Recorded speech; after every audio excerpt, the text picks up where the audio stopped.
story opened with a loud explosion and aircrafts flying towards the battlefield. Monsters wreak havoc in the city. It was a strange dream. There was a beast so huge that it blocked out the sun and darkened the sky, yet it felt like a kindred spirit. A person feels that he's the same being with it. He knew that the beast was him and he was the beast.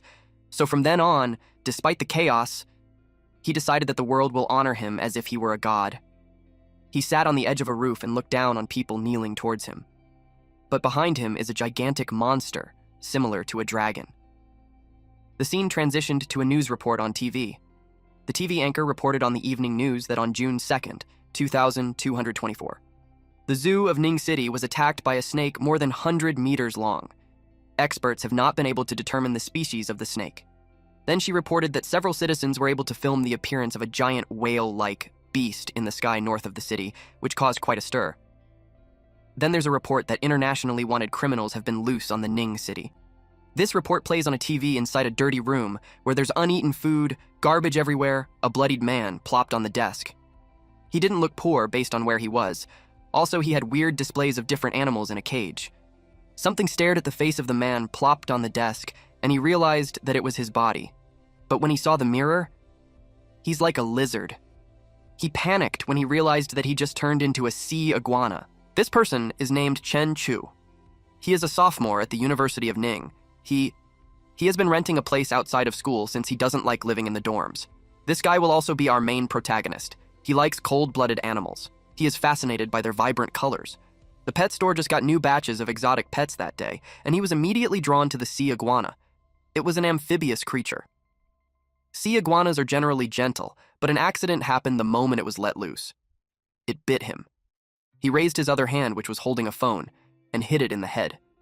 As the sea iguana fell down, it smacked him on the cheeks using its tail. Then, in the present moment, he slowly woke up and saw the sea iguana staring at him.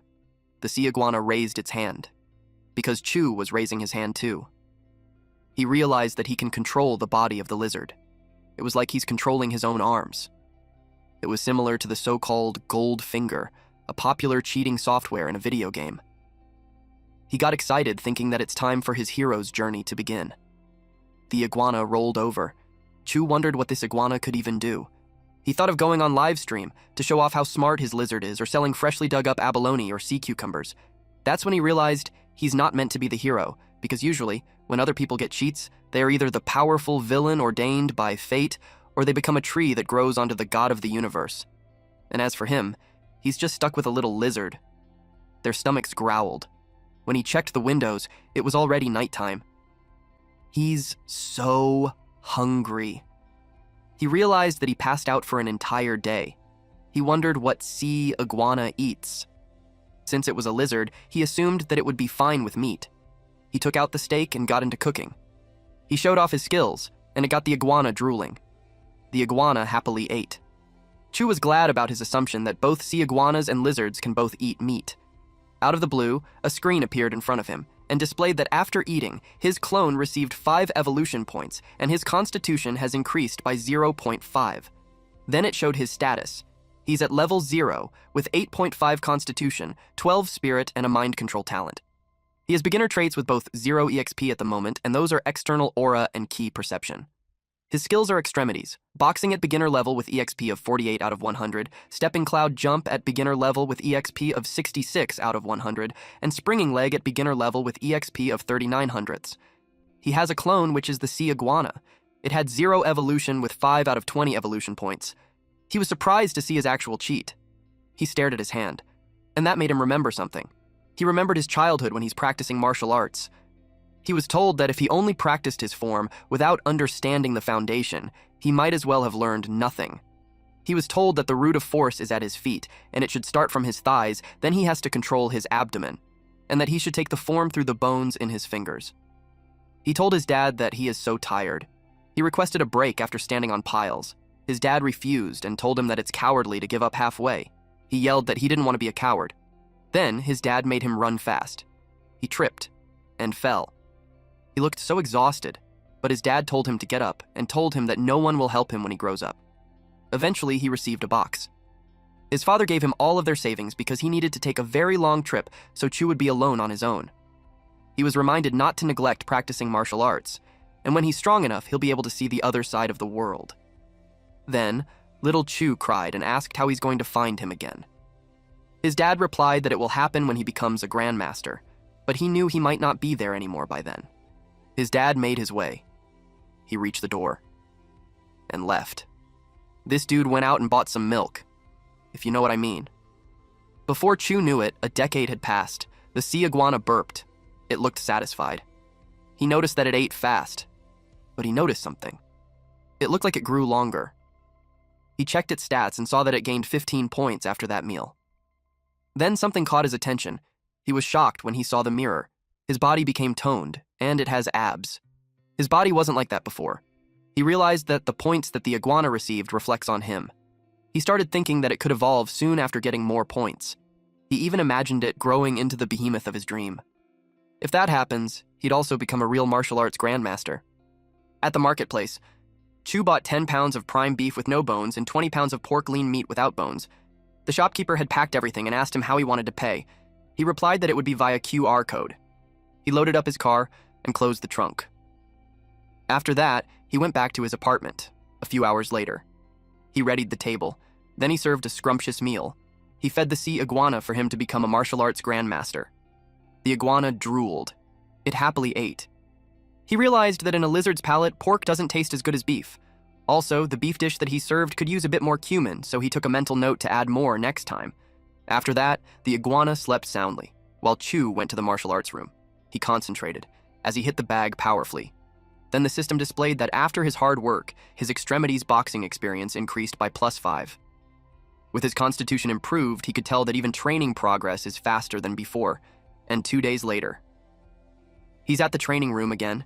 He was all sweaty and breathing heavily, but he liked the feeling of getting stronger just by working hard at training. He got into position to kick. It was so powerful that it broke the bag in half. He checked his status again. His extremities boxing is now intermediate level. From the perspective of traditional martial arts, he would have reached the peak of the Ming realm already. When he was a kid, his father taught him the different realms of martial arts. It was divided into Ming, Dark, and Transformation. The peak of the Ming realm could make him a top-notch fighter, capable of taking on 10 opponents alone. The Dark realm makes him a first-rate expert, able to fight 100 at once. Usually, it is hidden within legendary families. Then, the Transformation realm allows him to take on 1,000. They are the grandmasters recorded in history in modern times. It represents an unbreakable body only described in ancient texts. He asked his dad which realm he's in. His dad replied that he briefly reached the Dark realm. He had a sullen expression when he remembered what happened after that. But before he could finish his sentence, Chu exclaimed that he's amazing. It made Chu ask if he's one of those legendary families too. That question caught him off guard. He sighed. Then he replied that he's just from Luotan, at around dusk. Chu went back to the sala and was surprised to see how much his iguana had grown. One more meal and they would be ready to evolve. He prayed that he wouldn't be disappointed. As the iguana eats, the evolution points rise. It reached 198 out of 200, so it was almost ready to evolve. He couldn't wait to see how the little guy changes. It chewed continuously, until it reached 200 out of 200 evolution points. The system notified that it had met the evolution requirements. The evolution started. Its arm had a stinging pain. Of course, our boy felt it too. Then its back hurts because the spikes formed. It was in excruciating pain. It moved around the house and wreaked havoc. When it was done, Chu was just left laying on the floor. He didn't expect that evolution would hurt that much. He heard a sound. He got up and went to the room where the iguana was. Chu got curious on how strong he is after evolving. In just a smack from its tail, the punching bag exploded. He could tell that it now has extraordinary power. He checked his stats. He's still at level 0, but his constitution used to be 28 and it increased to 56. From 16, the spirit increased to 18. Both of his traits' EXP increased from 10 to 20. His skills such as extremities boxing is at intermediate level with 48 out of 100 EXP. While his steeping cloud jump is at beginner level with 66 EXP and springing leg at 39 hundredths. The sea iguana had one evolution with 0,000ths evolution points. He didn't expect that when a clone evolves, the main body physique and attributes would directly double in growth. He's uncertain if it increased because his current strength is too weak, or if every time the clone evolves, his body's constitution doubles. If it's the former, then his strength will improve at a decent pace early on. But if it's the latter, it would be kind of terrifying. He could tell that with traditional martial arts standards, he just entered the dark realm. When he activates his traits, it allows him to unleash external energy. He looked so happy when he realized that he's now officially a martial arts expert. But with training, 100 skill experience points a day is his limit. And since the improvements are mirrored, to further enhance his body, he had to rely on the sea iguana. To his surprise, even the iguana can release his external energy. It looked fierce. Suddenly, there was a loud knock on his door. Someone kept banging his door. On the other side of it is an annoyed muscular man. Chu opened the door. He was still emitting the energy by then. He asked the man what was up. The man was surprised. He found him terrifying.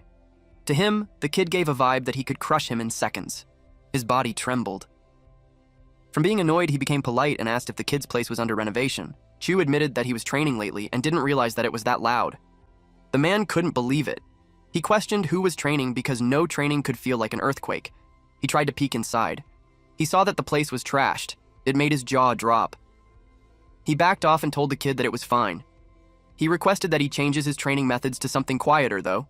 Chu replied that it was not a problem and promised that he would adjust his training methods. The man thanked him and hurried to the elevator. The iguana took a peek and watched him leave. He went inside the house. He realized that it was too large now and isn't suitable to be kept indoors. He knew it was about time to release the sea iguana clone into the sea. He drove to the sea. He was ready. He let it out and let it swim while he waited. This little creature was really excited, as if he was meant to be in this habitat. It dove at once. He activated energy sense. And with the current energy sense, he can cover a radius of 10 meters around him. He could sense the animals. And boy, oh boy, these fishes looked funky. He was surprised when he saw a fish that had 5 eyes. He made it his target. He turned to its direction and swam really fast. The fish noticed the sea iguana. They rested underneath the waters. Eventually, bubbles filled the area as the iguana ate it. When it was done, it saw another target. It swam to it, and the oblivious fish got eaten instantly. After eating the mutated fish, the clone got 10 evolution points and Chu gained +1 physique. After evolving, eating normal food only provides 1 evolution point per meal, but mutated fish can actually give 10 points. With these mutated creatures appearing in the ocean and the recent news, he knew the world is far from peaceful. The sea iguana hunted again. This time, it's a larger fish with a long, slender tail. Eventually, the system notified him that his clone already reached the daily cap of 100 evolution points. He cannot gain any more that day. To human eyes, the ocean at night is cold and pitch black. But through the sea iguana clone's eyes, the underwater world is colorful and vibrant. As an amphibian, the sea iguana can stay underwater for a long time, but since it doesn't have gills, it still relies on its lungs to breathe. It needed to surface for air every now and then. He saw a crease and slid into it. The spot looks good, so he decided for the sea iguana rest there. Now that the clone is settled, it was time for him to head back. He drove under the night sky, but he was surprised to see a house and a van. He didn't expect that someone would be living there, and right on cue, someone screamed for help.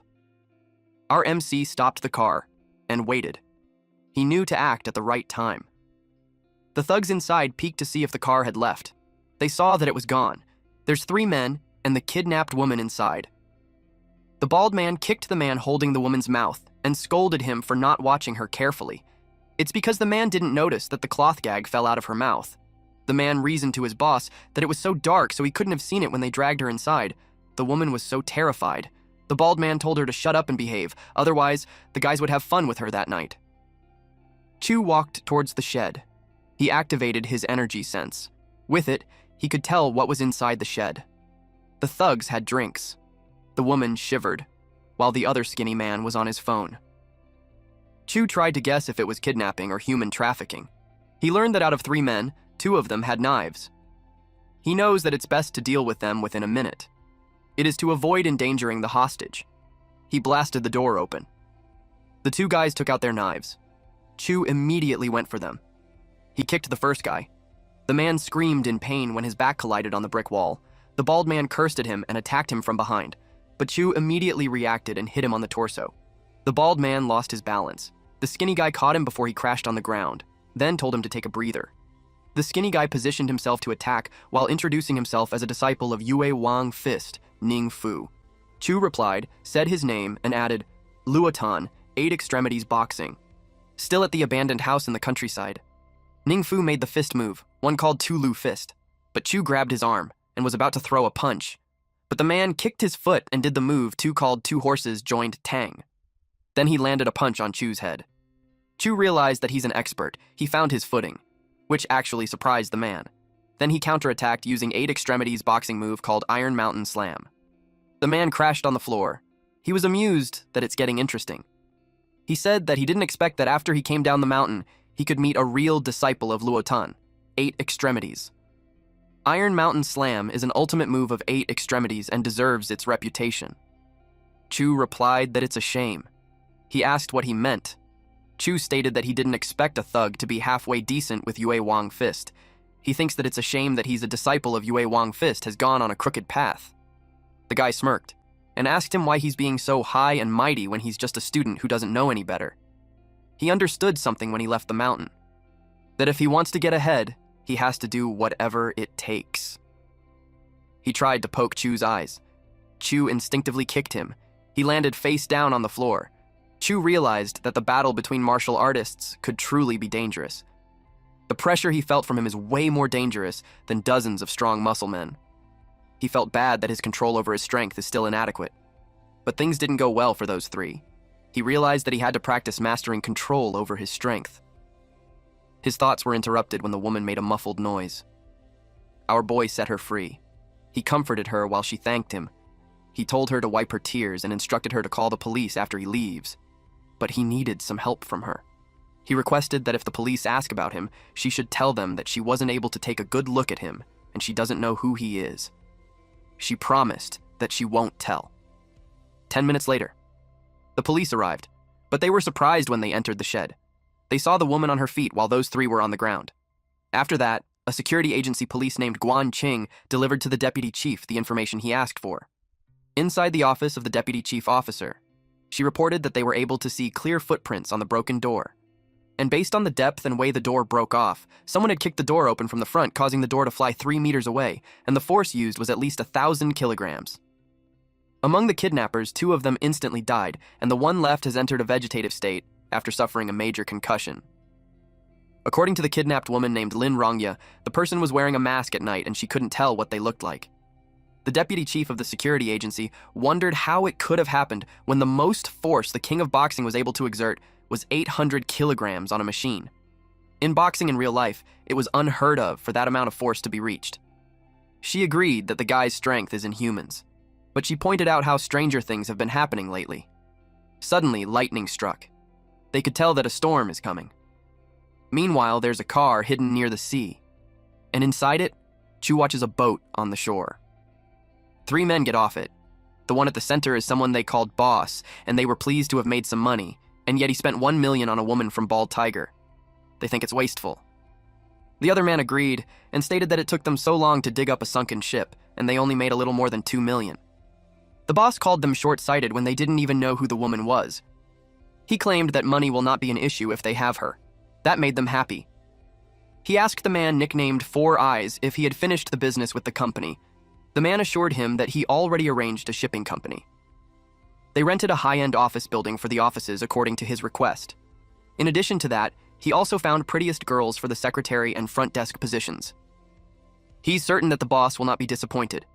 The boss replied that, with the underwater breathing ability that he had awakened, as long as they find the position of a sunken ship, they can get all the treasures on shore, and then they will have as much money as they want. He told the guys to follow him closely, and he will not let them starve. They heard a rustling sound. The boss immediately asked who's there. Chu came out and stated that he had seen a lot of perverts, but they are a special one. The boss took out his knife. Then he attacked while telling Chu that he had a lot of nerves, but people like him don't live long. Chu raised his leg and made the ground shatter, causing the man to lose his balance. Then he followed up with a punch. Then he kicked the man towards a tree. The lackeys couldn't believe it. Their boss had become way stronger and faster after he got superpower. He could even 1-5 easily. 4 Eyes suggested that they run, but before they could move, they were already hit on their backs. The boss asked Chu what he was doing. Chu replied that he should look at him. Chu planned to test the power of his mind control. He asked the boss what his name was and what he did. The man got hypnotized. He replied that he's Zhang Changshu and he owns a ship. He smuggles for a living, and a month ago, he got the power to breathe underwater. Chu could tell his mind control is very effective. The man is basically his puppet. The man shared that he raids the sunken ships in the depth and exchanges any treasure he gets to rich folks. The mind control has been cancelled. The man felt immense pain on his hand. He asked Chu what happened to his hand. Chu replied that the man accidentally broke it. Changshu called Chu boss and accepted his reason. Chu realized that the mind control also affected his judgment. Chu suggested that he rest on the boat first. He will follow after he wakes up those two. Changshu was obedient. Chu needed a lot of food to raise his lizard, and since Changshu has a ship and often works with rich people, he knew he could get money through his company to raise his lizard. Chu was impressed with the effect of the mind control. There's some resistance when he tries to control Changshu, but it's very easy when it comes to the other two men. It made him think that mind control is extra effective towards weak-minded people. They boarded the boat. A professional-looking guy asked Changshu who Chu is. Changshu replied that he should be respectful because he is his boss. The man politely greeted Chu. Changshu ordered him to prepare the contract for transferring the ship to his boss. They gave him the contract. He ordered the man to wait for him at the office tomorrow, while he told Changshu to follow him to the hospital since he is injured. The next day, the sea iguana was full again. Chu was pleased with how the sea is a heaven of limitless food. In the gym, as he trains, his evolution points increase by +5 and his constitution by 0.5. He can't rely solely on his iguana clone to increase his power. That's why he trains a lot too. After 2 battles, he feels that his control over his strength has improved. In the mountain cave, the system notified that the absorbed energy has been digested during training. Evolution points increased to +6. The next day, the transfer process was done. Chu didn't go outside for a day, and he was able to get more than 90 evolution points. His body also had grown by 20 centimeters. He planned to make the lizard journey to the deep sea tomorrow. He also learned that he's not the only one in the world who has superpowers. He had to become stronger, especially now that there are unknown creatures in the depths of the ocean. One of the lackeys noticed that there has been less fish lately, and they almost captured nothing. 4 Eyes replied that it could be that sharks ate them. Sharks move in groups, and even killer whales had to be wary of them. Deep in the ocean, sharks were doing just that. The sea iguana saw it. The shark attempted to eat it. It bit the sea iguana, but it was defenseless against it. Eventually, the shark became food for the sea iguana. With it, the sea iguana gained +10 evolution points. Chu could tell how tender the meat was. Then, the system informed Chu that the clone met the evolution requirement. He was asked if he wants to evolve. He realized that he had that option now. So, he confirmed. The iguana was in pain. Again. At the same time in the gym, Chu felt that pain too. When it was done, he checked his stats.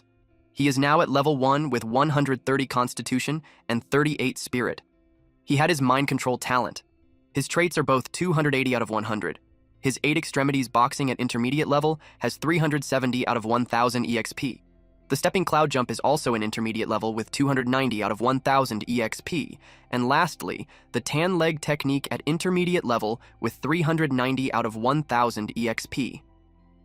His clone is a scale-armored spiny lizard, a newborn ferocious beast that is trying to evolve into a ferocious beast lord.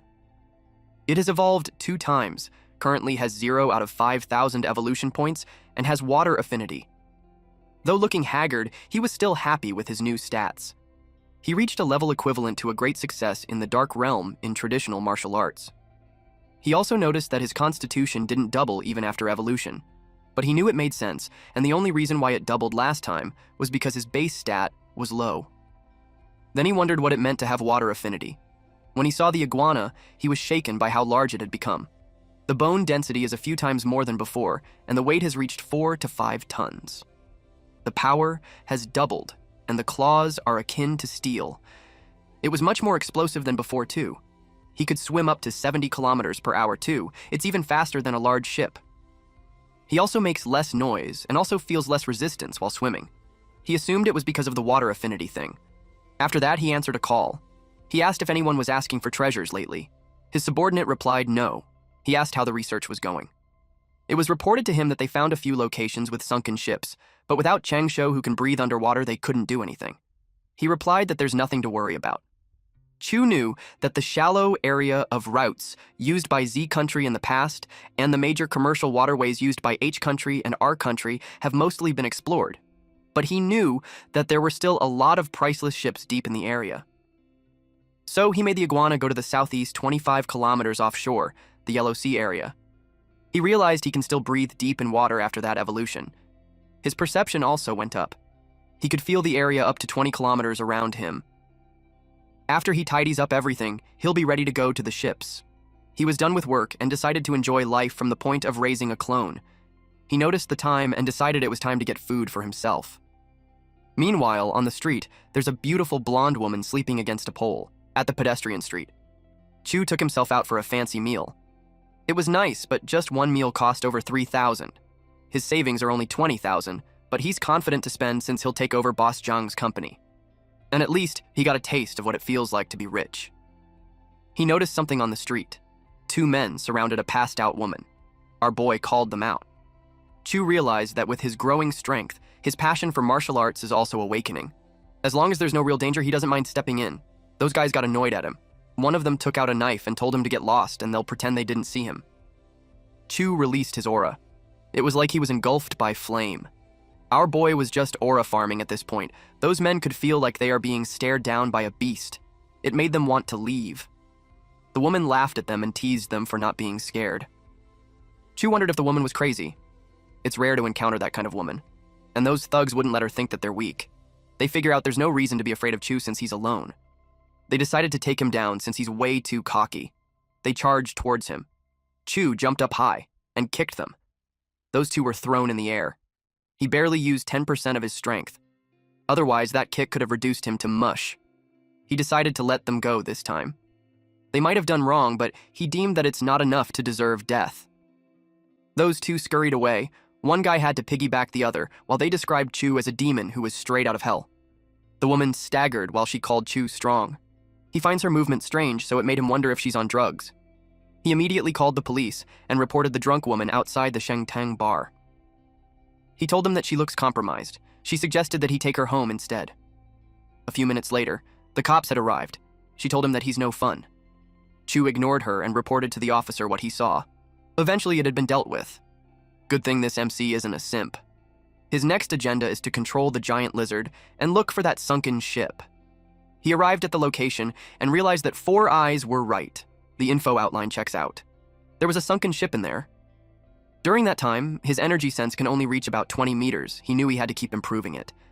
He searched the ship and found the jackpot, solid gold bars. He gave instruction to 4 eyes to steer the ship 3 kilometers east and drop a crate. 4 eyes asked Black Ghost if there's anyone else besides Changsho who can breathe underwater. Black Ghost told him to stop asking questions and prying into their boss's secrets. The sea iguana loaded up the crate with the gold bars. Then the crate was slowly lifted. While that was happening, he noticed a piece of metal. Black Ghost reported to him that they got the crate on board and they're heading back now.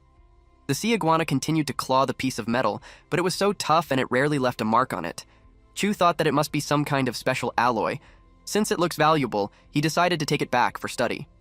Out of the blue, a white, long creature appeared, and it ate him. The creature tried to ambush him, but he wasn't scared. Even if it's longer and bigger than him, he has confidence when it comes to his offense and defense. He knew that creature wasn't a match for him. A few minutes later, we see some fish bones floating. Turns out, the iguana won and gobbled it up easily, and commented that the sashimi was pretty good. A few hours later, Chu propped himself against a boulder. The reefs in the area have been eroded by seawater for years, making them incredibly hard. The deserted beach at night is at the perfect spot to test his strength. Even if force works both ways, his bone density is nearly 20 times that of an average human, plus his external shield absorbs most of the impact, so it will only result in his hand feeling a bit sore. And that kind of soreness can easily be gone with his body's recovery ability. It's because the evolution of his physique has surpassed 200. He hasn't tested it yet, but his punches would weigh at least 3,000 pounds. That is equivalent to 1.5 tons. With his outer energy boost and 8 extremities boxing technique, he could punch straight through a person with ease. Chu punched the boulder with all his might. That training left him tired and sweaty. He laid on the ground to rest. He thought of how his punching bag at home isn't durable enough, and he can't train at the park either. With modern technology, if someone recorded and uploaded his video online, he knew it would be a problem. He's certain that if people found out that he's extraordinary, it would only bring trouble. Only on that beach could he train freely, and he felt great. He noticed his insane recovery ability, too. He stopped for less than a minute, and the scrapes of his hands were already healed. The sea iguana arrived and brought him the medal. The irregular black ore shines with a metallic luster, but it doesn't seem particularly special at first glance. Surprisingly, he couldn't lift it. He estimated it to weigh close to 200 pounds. The metal was heavy, extremely tough. Even the giant lizard claws struggled to scratch it. It would be perfect for crafting a weapon. But with his current skills, making a suitable weapon would be difficult. He decided to deal with those gold bars first. Chu boarded the ship and asked them where the stuff was. They informed him that it's all on the ship and everything has been cleared up. He checked the gold bars in the captain's cabin. Black Ghost peeked and asked him how much money it was worth. He exclaimed that he had never seen so many gold bars in his life. Chu replied that it doesn't have any markings, which means that it was privately mined. With that said, they couldn't sell them as antiques. He then went to the bustling downtown. He entered a shop to inquire if they could buy gold there. The saleslady replied that they do so. She asked if it was a ring or a necklace that he's talking about. He showed her the gold bars in his backpack. The lady got overwhelmed with the quantity. She invited him to go upstairs and meet their manager. The manager introduced himself and shook his hand. He asked for Chu's name and the quantity of gold that he's selling. He showed him the backpack full of gold. The manager informed him that he needs his team to check the quality of gold first, so he had him wait. While the gold was being inspected, Chu rested on the couch and took out his phone. After a while, the manager informed him that the gold bars weighed a total of 11,250 grams, and since they're not very pure and privately made, they offered him 400 wen per gram. Chu replied that it was fine. He received a notification that his account has been credited 4,500,000 wen. He thought about how people his age are still hustling through college, while he can make millions with just one adventure. It felt surreal. His face soured while he was driving. He decided to get a car first because what he has had a low chassis and it's terrible on the bumpy coastal roads. He went to a luxury auto showroom. He checked out a white car. When suddenly, a couple entered the showroom. This couple caught our MC's attention. It was his ex. Back then, he spent a fortune trying to win her over, but she chased after wealth and status, living it up with rich boys. The woman saw him and told her boyfriend that the guy was the loser who chased her. The man asked Chu what a broke college kid like him is doing in a luxury car showroom. Black Ghost was offended, but Chu told him not to mind the guy. The man asked if they were not allowed to say the truth. He pointed out that Chu is just a broke college student, and that place isn't something he can afford. The woman suggested that they stop wasting time at him and go look at the cars instead. She picked a red sports car. He checked it for her. The guy knew that money would impress a woman, and in reality, he only got a few tens of thousands a month for spending. Basically, there's no way he could actually buy her a luxury car. Going back to Chu, he chose a car that has a high chassis and has enough room to carry his stuff. The sales associate asked him if he's going to pay by card or in full. He decided to pay the full amount by card. His ex was surprised to hear that, especially when it's a 2.38 million car. The man stated that Chu was just pretending because there's no way he'd have that kind of money in his account. The woman agreed because back then, Chu couldn't afford anything but instant noodles just to chase her. They mocked him by saying that a broke student buying a luxury car is a joke. They added that there's no need to put on a show, especially when it's embarrassing if his card gets declined. Black Ghost told them that it's none of their business. He challenged them about what they would do if he can actually afford it. The man stated that if Chu can afford it, he will call him dad right there, but if he can't, then Chu will have to call him dad. The woman thinks he's just bluffing. The woman gave him his key and card back and stated that the car was now his. Chu thanked him. Black Ghost had a smirk on his face. The man couldn't believe it. While his girlfriend was curious about when Chu got so rich. Black Ghost grabbed the man by the collar and urged him to keep his word in calling their boss dad. Chu told him not to waste more time on people like those. Black Ghost stated that he's too kind. If it was him, he wouldn't let the man leave without saying dad. The man felt ashamed. When Chu drove off with his new car, his ex ran after him. The sales associates couldn't help but gossip about her. The male sales associate stated that she thought she found a rich guy, but she missed out on someone with real potential. The woman sales associate replied that it's just how people are. They regret only after losing something. At Cloud Edge's restaurant, it is N City's top spot for fine dining and service. Chu was being welcomed. The waitress gave her the menu and asked what he'd like to order. He ordered the 5,888 wen Boston lobster and a 7,888 wen king crab. Chu looked like he's in bliss when the price was worth it, and he's being fed with sexy ladies. He justified that after he had cooked so many meals for the iguana, it's time for him to enjoy the life of luxury. He took out his phone. Their advisor had sent a message on their group chat, reminding them that classes would start next week. Chu just remembered that he's still a sophomore. He checked his stats because once classes start, he'll have less time. He had to earn more money fast to help his lizard break through to the shadow realm. Swordfish. It is the fastest swimmer among the species of fish. It can reach speeds of up to 60 miles per hour, which is about 90 kilometers per hour. But Chu is currently faster than that. The iguana ate sailfish, and Chu finds it really delicious. Once he has his fill, he'll resume treasure hunting. Because of this meal, his evolution value increased by +10. When he spreads out his senses, he can roughly detect things dozens of kilometers away. Unfortunately, even after scanning the seabed, he has not found any shipwrecks. Few days had gone by with no results. He could tell that the world is starting to change in strange ways. He wondered if there are any secret supernatural organizations run by the government. But now that he has those abilities, he needs to be even more cautious in his actions. Chu arrived at the high-end office building in N City. After Changshu transferred to the company, he has not visited it even once. It was the busiest area in N City. He could tell Changshu really went all out to make the company look good. At Tianlan Marine Industries, the receptionist recognized assistant Zhang. Zhang ordered her to call everyone to the boss's office. At the boss's office, Zhang introduced Mr. Chen to the employees. The ladies' eyes sparkled when they saw that he's young, handsome, and rich. Ning Naixin, the receptionist, was introduced to him. A woman served him coffee. Zhang told him that it was her secretary named Su Lengyu. Chu didn't even glance at her and simply told her to just leave the coffee there. After checking the documents, he realized that even if it was a shell company, it was surprisingly well equipped. It costs hundreds of thousands to maintain the company every month, so he had to search for more shipwrecked treasures. He told Jiangshu to end the introductory meeting there and have everyone get back to their work. He also advised him to head back to the ship and keep an eye on things. Even if the mind control effect is stable for now, he knows that the subconscious hypnosis isn't foolproof. He knew he had to make sure they don't interact too much with the outside world. His constitution increases twice by +0.7. He uses his clones to hunt while he lays around and becomes stronger. He felt good about it. Meanwhile, the sea iguana continued to hunt. He smacked a larger fish in the head. He thought it was a barracuda, but it seemed longer. This fish looked like 4 or 5 meters long. It was unusual since it is mostly 2 meters long. Its speed is also incredible, and its teeth are harder than steel. If not for his strong external force field, he would have been hurt. He realized that the number of fierce mutated fish in the ocean is increasing. The meat was also different. It provides much more energy. The system notified him that his clone devours with effort and gains 90 evolution points. His constitution increased to +9. Chu could tell that something was unusual about the fish.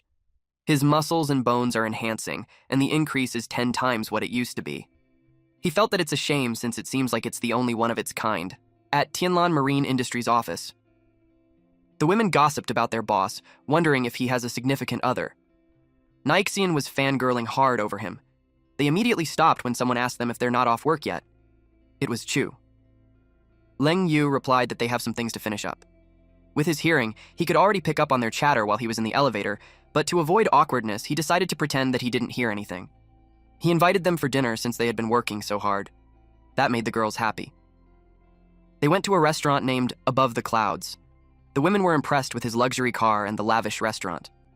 When the total of 48,888 came in, he simply gave the card to the server. Naixin fell for him even more. She wondered which rich family he came from. Leng Yu couldn't believe how he's just throwing money around. The other woman thinks that following their boss like that could give them a bright future ahead. He told them that he has something to handle that night, so after dinner he'll get them all a ride back. The sea breeze is so soothing that it really lifts his spirits. At nighttime, on a deserted rocky shore. Chu hasn't stopped training during that time. His physique is over 20 times that of an average person, and his punch strength exceeds 2 tons.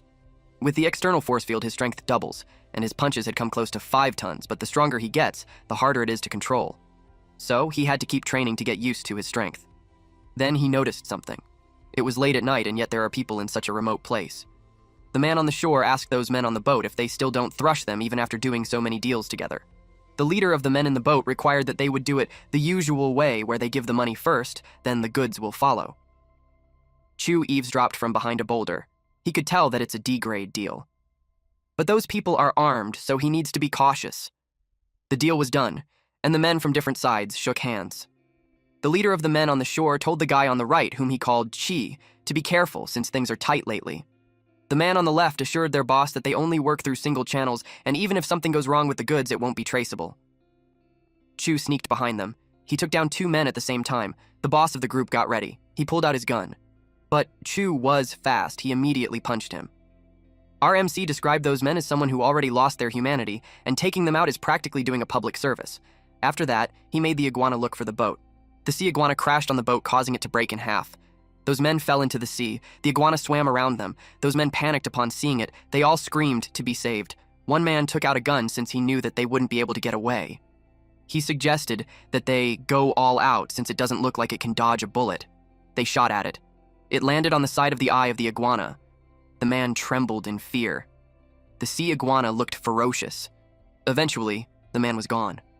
The corpses floated in the sea while the sea iguana took a briefcase. Sometime later at Chu's room, he counted the money. 1 stack of bills is 10 grand, while 3 million is 300 stacks. He thought of how the cash laid out in front of him feels so much more real than the numbers on a bank card. The next morning at a cafe, a stunning woman made the men's heads turn. It was Leng Yu. She asked for his signature. They watched her.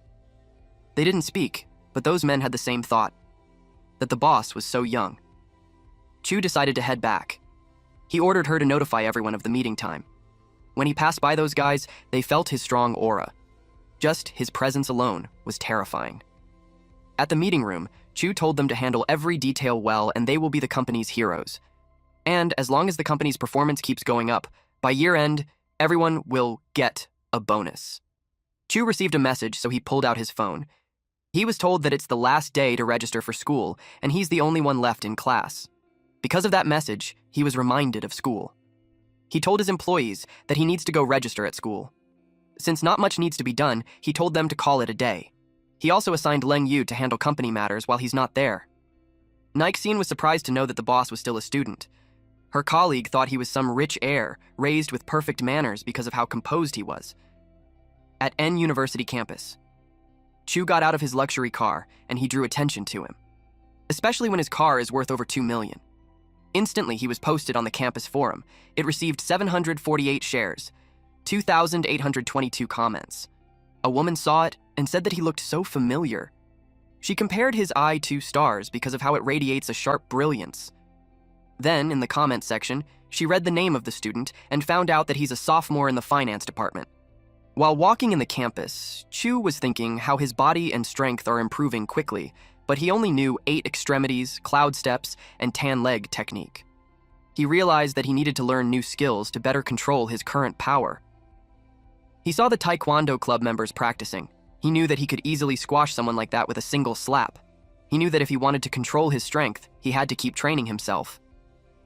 At the Longteng Steel, Chu wanted to custom order some steel. He's estimating 100 tons or more. A woman escorted him to the VIP lounge and told him that she'll get in touch with their sales manager at the VIP lounge. The man asked him what kind of steel he wanted to order. He expressed that he wanted a steel pillar with 2 meters in diameter and 5 meters tall, and a few blocks weighing 1, 5, 10, and 20 tons each. From his requirements, the total weight is about 200 tons, and the estimated cost is around 700,000, but the final price would still depend on the finished product. Chu agreed to it and was ready to sign the contract. The next morning, at Zhang Changshu's makeshift dock, Zhang told him that the whole area was his warehouse. Chu wanted to look around by himself, so he sent him back. The system notified him that his clone gained 8 evolution points through diligent eating. Since Chu hasn't reached the transformation stage yet, he knew that he had a long way to go. He imagined the steel pillar being placed in the warehouse, and once that happens, the warehouse would serve as his training ground. The maximum evolution points per day are 100, and he needed at least 1 more. Compared to the giant lizard's progress, his body was still way too slow. Meanwhile, the police investigated the crime scene. Luo Hao, known as the Big Boss Luo in the underworld, owns a bar and commands over a dozen lackeys. The police saw that the right hand was severed by a blunt weapon, wielded with incredible force, barely hanging by a thread of skin. While Iron Lao Chi was hit on the chest with immense force and died on the spot. All three men were killed in a minute by the same person. The police determined that the strength and speed of the individual was insane. It made them wonder who could pull off something like that. They heard on the radio that there are more bodies on the sea, at Tianlin Maritime Company. Chu was resting on a massage chair, while Leng Yu informed him that the company had no real work and everyone was just playing around. She suggested that they hand out flyers or something. He replied that there's no need. He made an analogy that business is like fishing. They just wait for fish to bite. But deep inside, Leng Yu was worried that they would go bankrupt, and she knew that if they don't advertise, there's no way people would come to them. But as if on cue, Naik Xin arrived and informed the boss that someone was there to discuss business with him. Leng Yu was surprised. She didn't expect that someone would really come to deliver money after all. Someone entered the office and searched for Zhang. Chu replied that Zhang and his people are all under him now. The man was impressed that he managed to do that. Then he introduced himself as Wang Tianhua. Chu was familiar with Boss Wang. He invited him to sit down and talk slowly. Leng Yu told them that they'll get them tea. Boss Wang shared with him that he had a centuries-old sunken ship worth at least tens of millions. He asked him if he could make it happen. Chu inquired how he plans to split the goods. Boss Wang replied that he'll provide him with the map and he'll take 70% while Chu gets 30%. He justified that it's a fair rate even with international teams. Chu suggested that he go find an international team instead. Boss Wang asked what he wanted instead. Chu suggested splitting 50-50. Boss Wang was in a pinch with the laws being strict nowadays, and private salvage is impossible. Chu was their only shot. He asked him if he could get the job done. Chu confidently replied that he has other men like Zhang. He suggested that if Boss Wang had doubts, he could come and see it for himself. That made him agree to a 50-50 split. They shook hands to seal the deal. Meanwhile, at the police station, the chief was still wondering what the creature was for it to have exaggerated claw marks. He started to think that it's some kind of abnormal creature. He checked his message and there was a notification about confidential data about multiple deaths at the sea. They suspected that it was done by a beast. The professionals are tasked to investigate it immediately. Meanwhile, Chu's iron pillar arrived. Leng Yu inquired what it's for. He replied that it is a sea-calming pillar buried at the pier to stabilize the waters and hold back the sea dragon kings. Leng Yu was impressed that he knows too much. Chu checked his balance. He realized that money could fly away so fast and 321,800 was only left in his bank account. At the Bixie Garden complex, Chu drops off Leng Yu in her home. She invited him to come downstairs for some water. Chu refused since he had something else to do.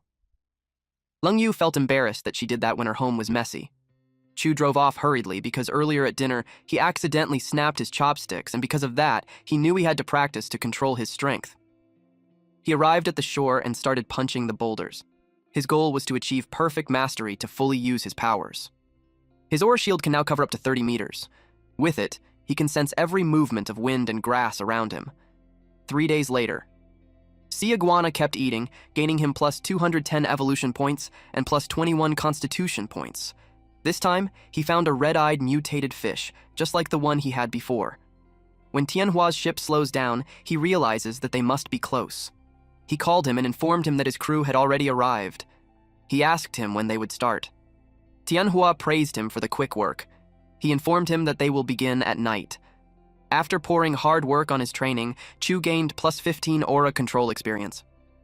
With aura enhancement, his strength multiplies. When Tianhua arrived, he informed Chu that he didn't see his crew. Chu told him that the crew is already underwater, so he just needs to know the location. Tianhua was impressed. He informed him that it's 200 meters to the left of his sheep, about 700 to 800 meters deep. Even with his constitution, the water pressure is making him uncomfortable. When he arrived, there was nothing there. He informed Tianhua about it. Tianhu was impressed that he had done that quickly. He couldn't believe how it's possible to scan 700 to 800 meters deep in just 20 minutes. Tianhua's assistant informed him that after hundreds of years, the location has likely shifted. He suggested moving about a kilometer east. He told Chu to go east. Chu followed his instruction. He used his senses to search. Then he eventually found it. They successfully retrieved the treasures. When they checked, 8 pieces were broken and 3 were intact. The estimated value is about 30 million. If sold privately, they could get another 20 million. Tianhu happily told Chu about it. Chu leaves it up to him since he'll just collect the money.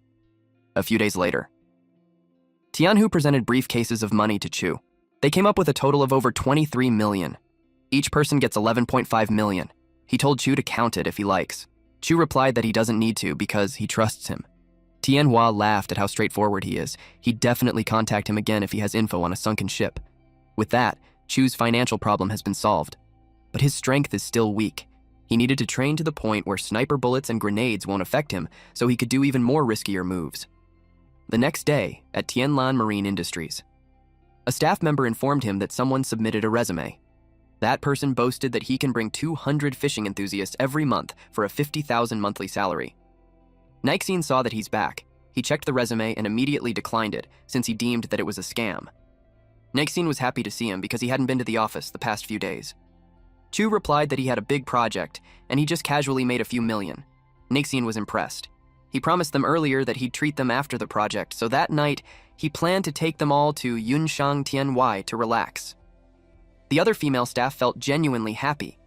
The work was easy, the pay was good, and the boss treated them with respect, unlike in her friends' companies where managers made unwanted advances.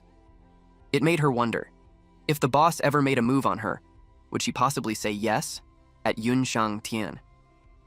Nixon expressed that she had no idea that fishing was so profitable. The brown-haired woman also daunted that a few days of fishing could already bring millions. Chu replied that they just got lucky since they caught a bluefin tuna. One fish of that kind is worth hundreds of thousands. A man approached Chu and asked if he's the owner of the Tianlan Marine Industries. The man introduced himself as Li Tanrui, the deputy general manager of Tianhong Group and also a friend of Wang Tianhua. He invited Chu to go fishing at sea. Chu expressed that he's interested as long as it's profitable. He told him to visit his company to discuss it. Leng Yu gave him Chu's business card. He told Chu that he'll see him tomorrow. Xiao Hui expressed that she didn't expect him to be that young. Nixine asked him if their company is really big. She replied that their chairman is worth tens of billions, even richer than the richest man in N City. She noticed that he has the same surname as Tianhong's chairman, so she speculated that he's a relative. They were all impressed. Chu didn't expect that even the richest man's son would be interested in shipwrecks. It was such a coincidence that he was just telling them that he caught a big fish, and now he stumbled into one. And not just one, but two. The sea iguana held one using its limbs, and the second one was in its mouth. At the warehouse. Chu realized that a fish worth over 10 million doesn't even taste special. He placed it in a chest box filled with ice while stating that it isn't a fish, but it's practically money swimming in water. He planned to find a buyer for it the next day. While he was training, he received a call that young Master Li was waiting for him at the office for quite a while. He replied that he'll head there at once. At Tianlan Marine Company. Tanrui told Chu that he got the exact location of a shipwreck. Chu was curious why he's still interested in shipwrecks when the Tianhong Group is already wealthy. He replied that there's not a person who thinks they have too much money. Chu suggested splitting 50-50 when the goods arrive. Tanrui agreed to it. Chu could tell that Tanrui isn't after the treasure on board. He opened up another topic by asking Tanrui if he knew anyone who runs a high-end seafood restaurant. He shared that he has a 4-meter bluefin tuna. Tanrui was impressed that even a bluefin tuna was within his reach. He replied that he knows someone and suggested that they grab lunch together so they can introduce him. At the warehouse, a man rushed to enter. Chu told him not to rush since the fish isn't going away. Manager Lin told his boss that the quality is perfect and it meets A-grade standards in every aspect. The man in the suit told Chu that the fish is top-notch. Considering their friendship, he negotiated the price to 7 million. Chu agreed to that price. Leng Yu couldn't believe that a single fish was sold for a whopping 7 million. After that, they went to Marriott International. Since they had a great haul, Chu wanted to splurge a little. Leng Yu's jaw dropped since it's a place for the world's top luxury brands. She couldn't help but think that Chu is the epitome of indulgence, since his money comes way too easily. Meanwhile, the sales associate was happy to have met a big spender like him. After that, they went to the dock warehouse. Leng Yu checks out his watch that costs 2 million. Other than that, he bought so many luxury goods that cost probably over 2 million as well. Chu informed her that he was interested in buying a villa and asked her to look for options that suited his preferences. He specified that the property should be large and spacious, located in a quiet area, and within a budget of 30 million. Leng Yu acknowledged his request. Meanwhile, deep in the ocean, he saw a submarine through the eyes of the sea iguana. He thinks that it's a pity that he isn't strong enough yet to tear apart those submarines. He swam through a crease and noticed that there's something dangerous in there. He decided to leave since there was no need to take unnecessary risks, but a huge ass crab appeared, and he got triggered. He fought with it. There, he realized that it's much stronger than the mutated ribbon fish. He swam fast to evade its attack. He noticed that the force that this monster could unleash is over 10 tons. He moved at the speed of light and hit it, and he defeated it. He knew that he couldn't finish it in one go, so he'll have to absorb it slowly. Meanwhile, Chu back home read a report about the usual marine phenomena in recent years. There were reports about giant ribbonfish, giant triggerfish, and the most recent one is a giant spider. He could tell that the world is changing. It was reported that SSN 698, an M-country nuclear submarine, vanished at a depth of 600 meters in the Pacific. The latest report is that it was attacked by an unknown giant sea creature. There was another report that a nuclear submarine in the Arctic collided with an underwater iceberg, killing all 127 crew members. All of it happened over the past 2 years. He realized that the deeper he went, the more of an unfamiliar creature he became.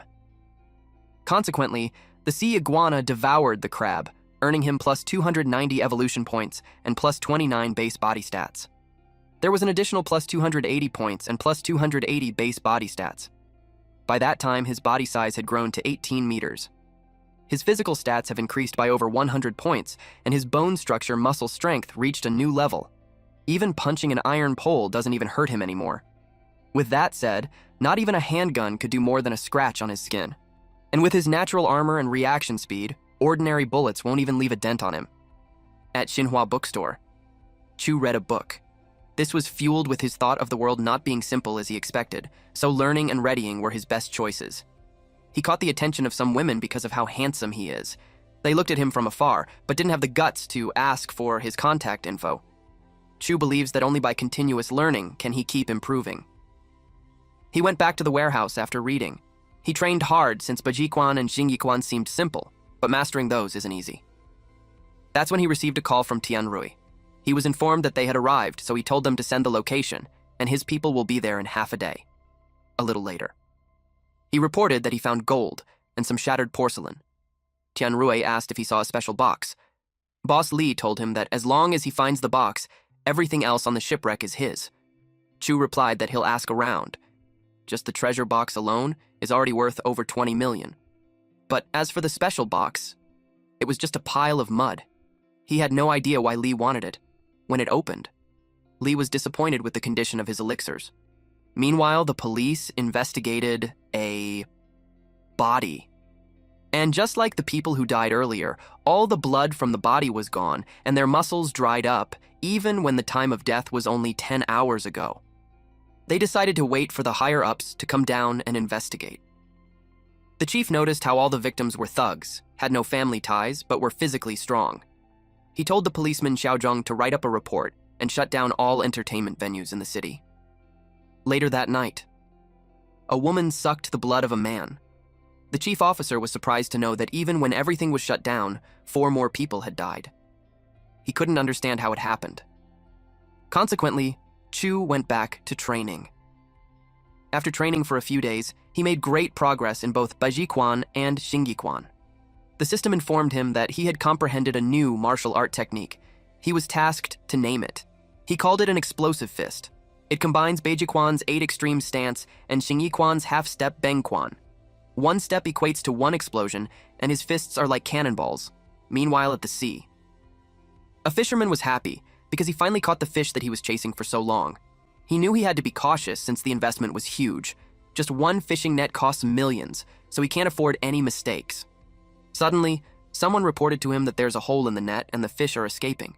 He immediately ordered me to pull the net up. The subordinate reported to him that the net won't budge, even if the detector showed nothing. Meanwhile, the sea iguana had feasted on the school of fish. Chu was pleased that a single bite takes dozens at once. He finds it satisfying, and with his water affinity, those sonar detectors can't detect him at all. When he was full, he decided to head back. After that, the fisherman was left puzzled that his fishing net was broken, and all the fish were gone. He wondered what kind of monster would have been behind it. Concurrently, Chu chilled at the dockside. Tianrui called and informed him that he's heading back to N City. He wanted to show him his gratitude, so he'll take him to a great place. Chu accepted his invitation. Later that night at Mengluo Elegant Pavilion, a woman in a red Chinese dress welcomed them. Tianrui confirmed that no one had booked the Yunxiao Hall. The woman replied that it's always reserved for him. They settled at Yunxiao Hall and were entertained by female dancers. He finally understood why the young master ignored his duties. A place like this, relaxing, beautiful, and full of charm, made it easy to forget about the outside world. After hours of indulging in that atmosphere, Chu drove his car. He could sense that someone was following him, and the aura made him uncomfortable. He felt that he's being stalked by a giant lizard. He wondered if it was a monster or a ghost. He was thrilled since it had been a while since he had stretched his legs. Suddenly, a red sports car drove by his side and challenged him to a race. He clicked his tongue in disappointment.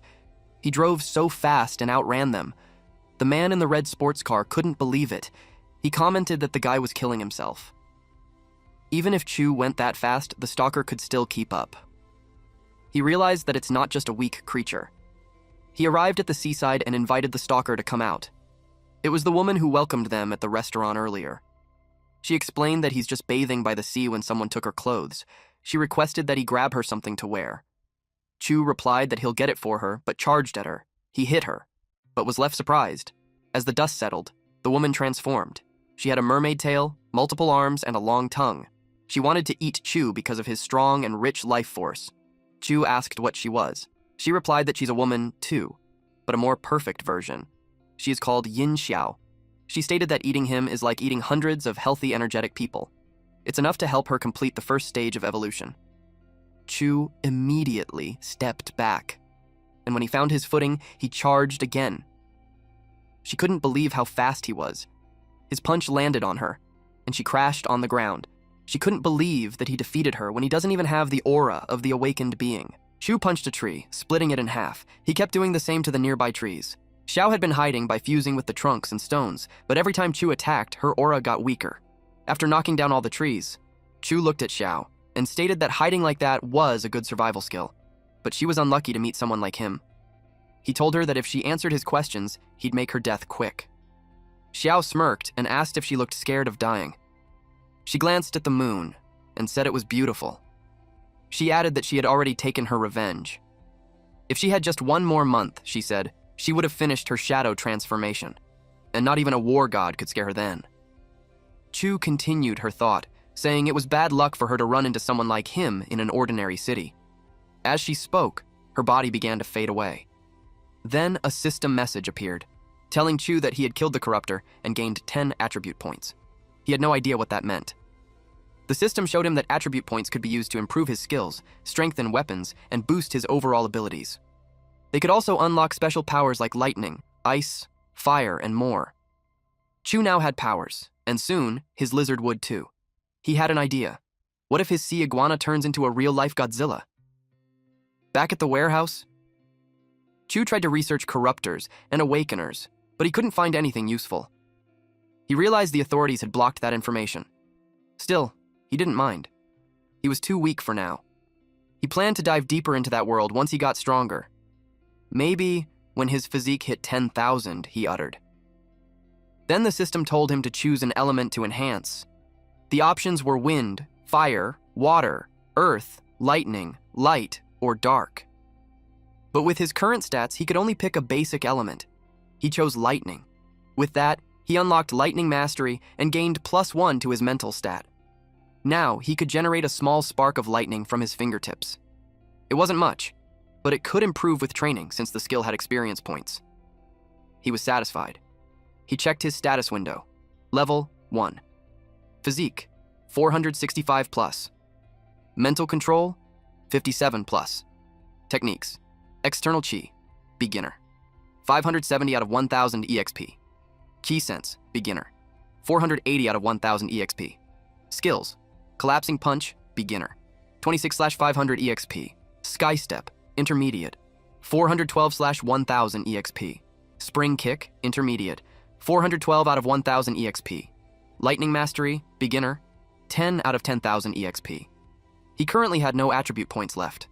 His clone was a scale thorn lizard, which had already evolved twice. That made it a mature beast.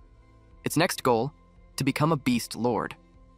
Evolution value, 3,190 out of 5,000. Abilities: observation, hockey, armament hockey. Talents: water affinity, lightning mastery. Meanwhile, out at sea, the sea iguana punched and electrocuted a sea creature. It was another mutated beast, just as terrifying as the giant spider from before. After killing it, the iguana devoured it and gained 980 evolution points. Now, even the giant lizard had lightning mastery, and it was stronger than Chu's. At N City Airport, Chief Officer Guande was there to welcome the agents from the Special Affairs Bureau. A man named Huang Junfeng introduced himself and thanked Guan for his cooperation. Then another man stepped forward. He introduced himself as Nangong Jian, the lead investigator for Case 907. He immediately asked to see the body. Guan led them to it and explained that the corpse was found last night. He also mentioned that 4 people had mysteriously died, 1 each night for the past 4 days. Junfeng used his ability on the corpse. An image appeared above the body, shocking Guan. Junfeng explained that the aura had disappeared, which meant the culprit was already dead. Meanwhile, back at the warehouse, Chu continued training. His powers were growing fast, so fast he could barely control them.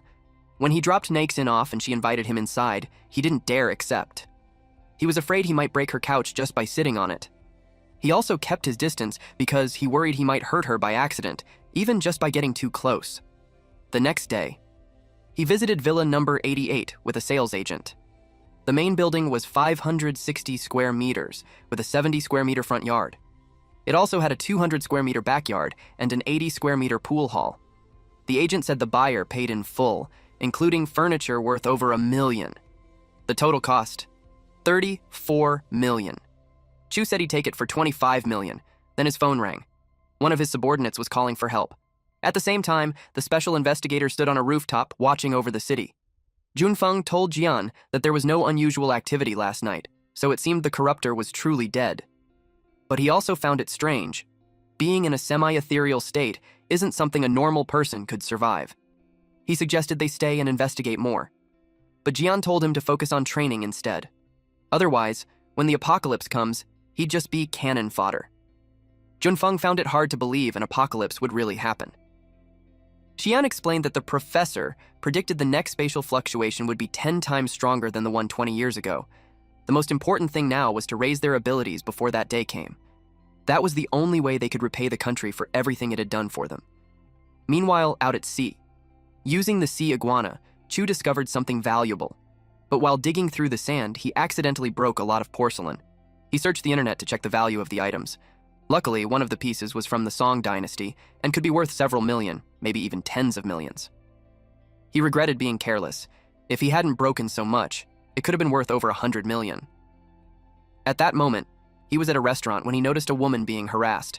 She accused a man of touching her, but he denied it. Then, shamelessly, the man said that since she accused him anyway, he might as well grab her for real. Another customer stood up for the woman and said he saw the man do it. The man challenged him to a fight if he was angry. Chu chimed in, saying he had never seen anyone as shameless as that guy. The man arrogantly replied that if Chu had a problem with him, then he should try hitting him. The man looked down on Chu, calling him just another hot-blooded kid who only knew how to talk tough. Chu turned to the waitress and asked if their place had surveillance cameras. She understood what he meant and quietly unplugged the system. Then she told him the cameras were broken. Chu smirked. The harasser started to panic. Our MC slapped the shit out of this pervert's face. The man was left with a red handprint on his cheek and foam at the corners of his mouth.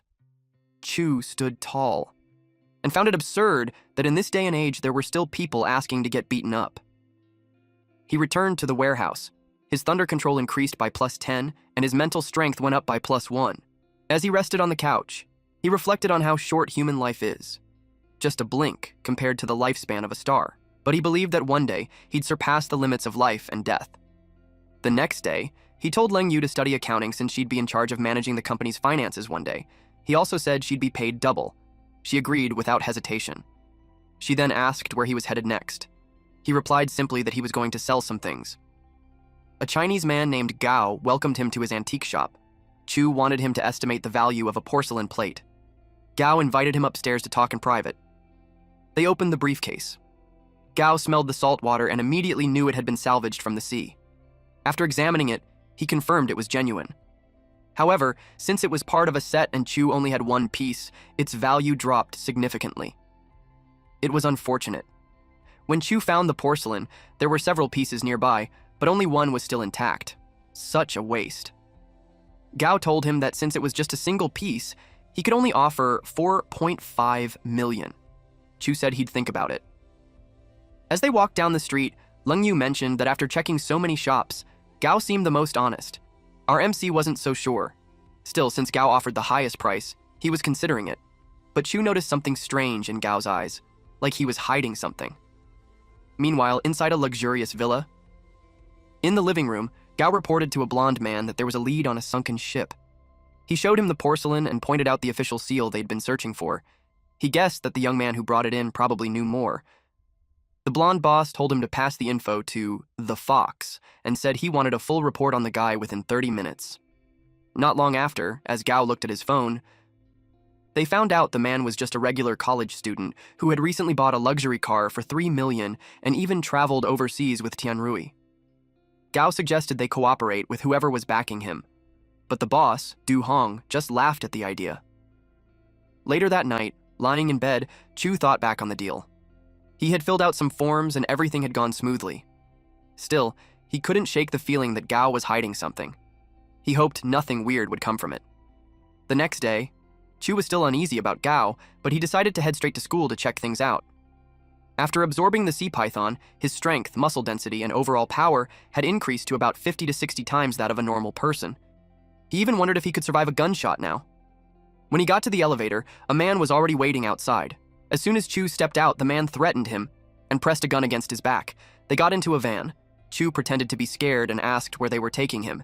He said he didn't remember doing anything to offend them. The driver replied that they were just bringing him to someone. Once they arrived, they reported to their boss that they had brought Chu. The boss had a scar running across his eyes and cheek. He said he wanted to see the man who had kept him waiting all night. Chu looked around, a bit disappointed. Was this all they had? The kidnappers thought he was acting weird. He had looked scared earlier, but now he was completely calm. His composure was starting to freak them out.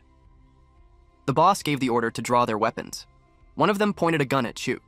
Chu moved quickly and kicked the guy. He then took the gun from his hand. The other two quickly pointed their weapons at him, and the boss warned him to drop it. Trying to intimidate him, the boss said Chu was alone, while he had 2 men, and Chu's gun only had 1 bullet. But Chu just smiled and asked if they still hadn't figured it out yet, that it was actually him who had them surrounded. He then looked at the boss and asked who gave the order. If he told the truth, Chu promised to make his death quick. Chu pulled the trigger. It was a clean headshot. The lackeys froze in shock. They thought this was their chance since our MC was out of bullets. Chu threw the gun up into the air, then calmly caught their bullets with his bare hands. They were stunned. One of them called him a monster. Even Chu was surprised by how far he'd come. The fight continued. In the end, one man was left trembling. Chu questioned him about who sent them. The man revealed it was Chang Du-hong, the director of Longhua Group. He said Du-hong owned a shop on Guan Street and lived in Guanshan Villa number 3. Chu grabbed the phone of the guy he shot. He used it to call Du-hong and told him they'd be seeing each other that night. Meanwhile, Gao was complaining that 20 million was too much, that Du-hong was being too generous. But Du-hong told him to prepare it. He said it was worth that much if it could cost dozens of lives. He was curious to see if Chu could actually come and take it. Chu just ran toward the villa. His speed had reached 120 meters per second. At Du-hong's villa, Gao asked if he thought the kid got scared and backed off. But Du-hong replied that anyone who could beat 7 armed men alone wasn't ordinary. Du-hong gathered his dozen gunmen and a few dozen loyal men. Suddenly, the brightly lit villa went completely dark.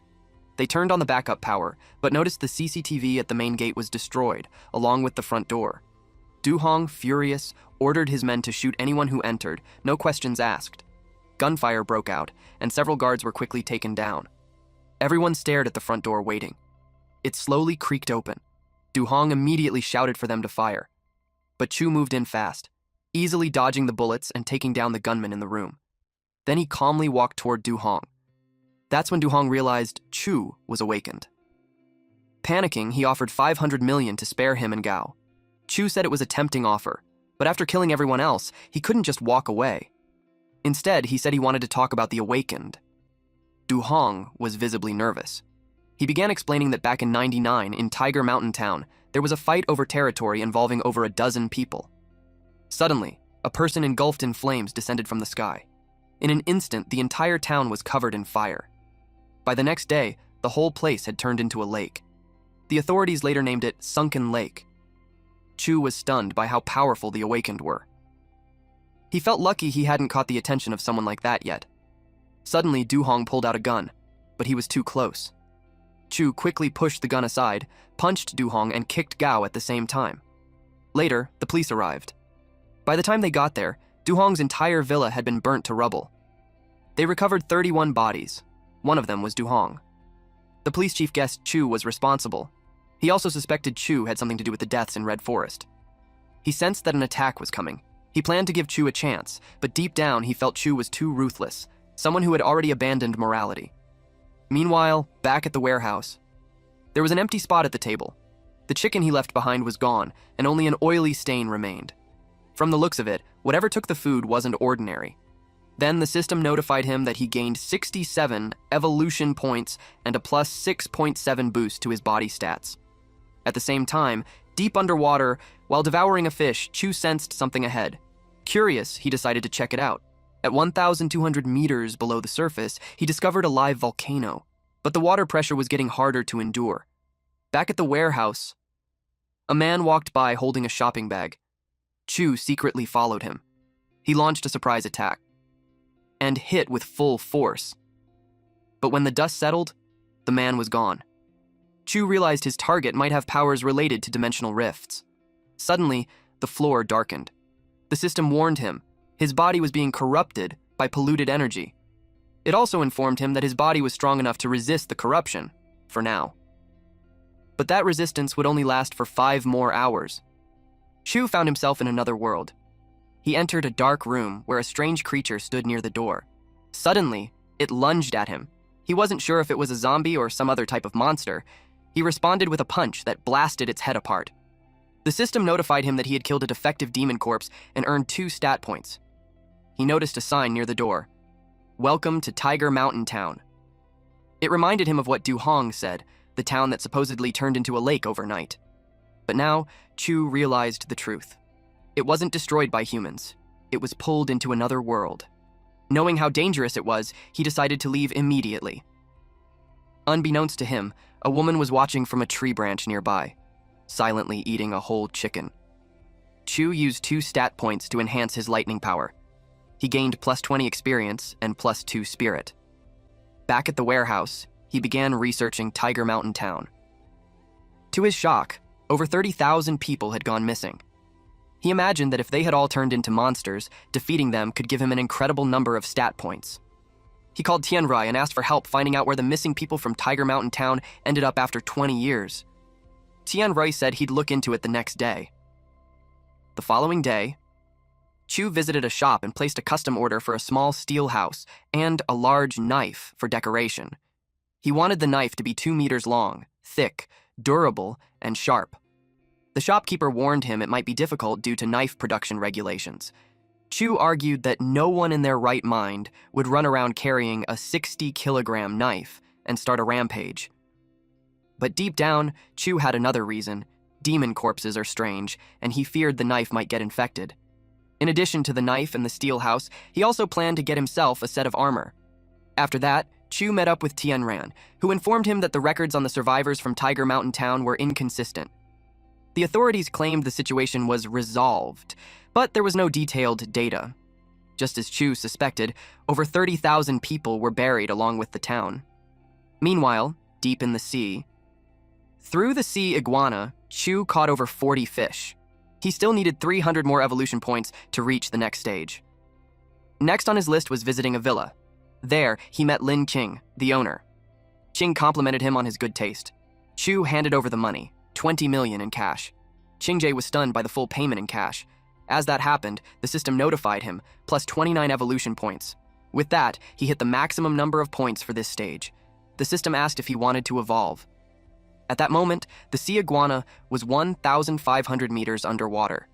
Chu chose to evolve. The sea iguana curled up and released a glowing yellow flame. Chu could feel the effects in his own body. His senses sharpened. He could hear ants moving food 100 meters away. At 300 meters, he could sense a security guard on patrol, grumbling about life. Despite his power and speed doubling, he remained incredibly agile. He had advanced to the Earth tier. His constitution reached 1,000, and his spirit hit 200. His affinity with water and lightning resulted in a new ability: electric fire breathing. He figured it was because of all the mutated tiger head fish he had eaten. The sea iguana was now 40 meters long, almost like a real-life Godzilla. But despite its size, it still had weak internal defenses, and the electric fire, while flashy, wasn't all that powerful. While swimming, he suddenly noticed a massive creature nearby. Chu thought that if he ate the creature, his power might grow enough to bite an aircraft carrier in half. He was already strong, but not yet at the level he wanted. When he ate the tiger-headed fish, he gained over 2,000 evolution points and a surge of fiery energy. Soon after, he found a cave that looked like it belonged to something dangerous. As he swam closer, he froze. A huge pillar was embedded into the bone of a massive creature. The sight was terrifying. Something on the creature's skull made the energy in Chu's body react. The system notified him. He had discovered an ancient factor. It asked if he wanted to absorb it. He immediately chose yes. As he absorbed the ancient factor, he began a powerful evolution. He gained the power of an ancient beast, the Crimson Flame. The energy flooded into him. The iguana began gathering an overwhelming surge of energy in its mouth. Then, a massive explosion erupted from the continuous absorption. The blast was so powerful, it wiped out an entire island. Meanwhile, back at the warehouse, Chu held his new sword. It weighed 120 kilograms, and the weight felt just right. He named it the Heavenly Sword. He was also satisfied with his titanium alloy armor. After his latest evolution, he gained the ability to sense other beings. He went back to the other world and was caught off guard by a little girl. He wondered if she was a survivor of Tiger Mountain Town, which would mean she might be a monster too.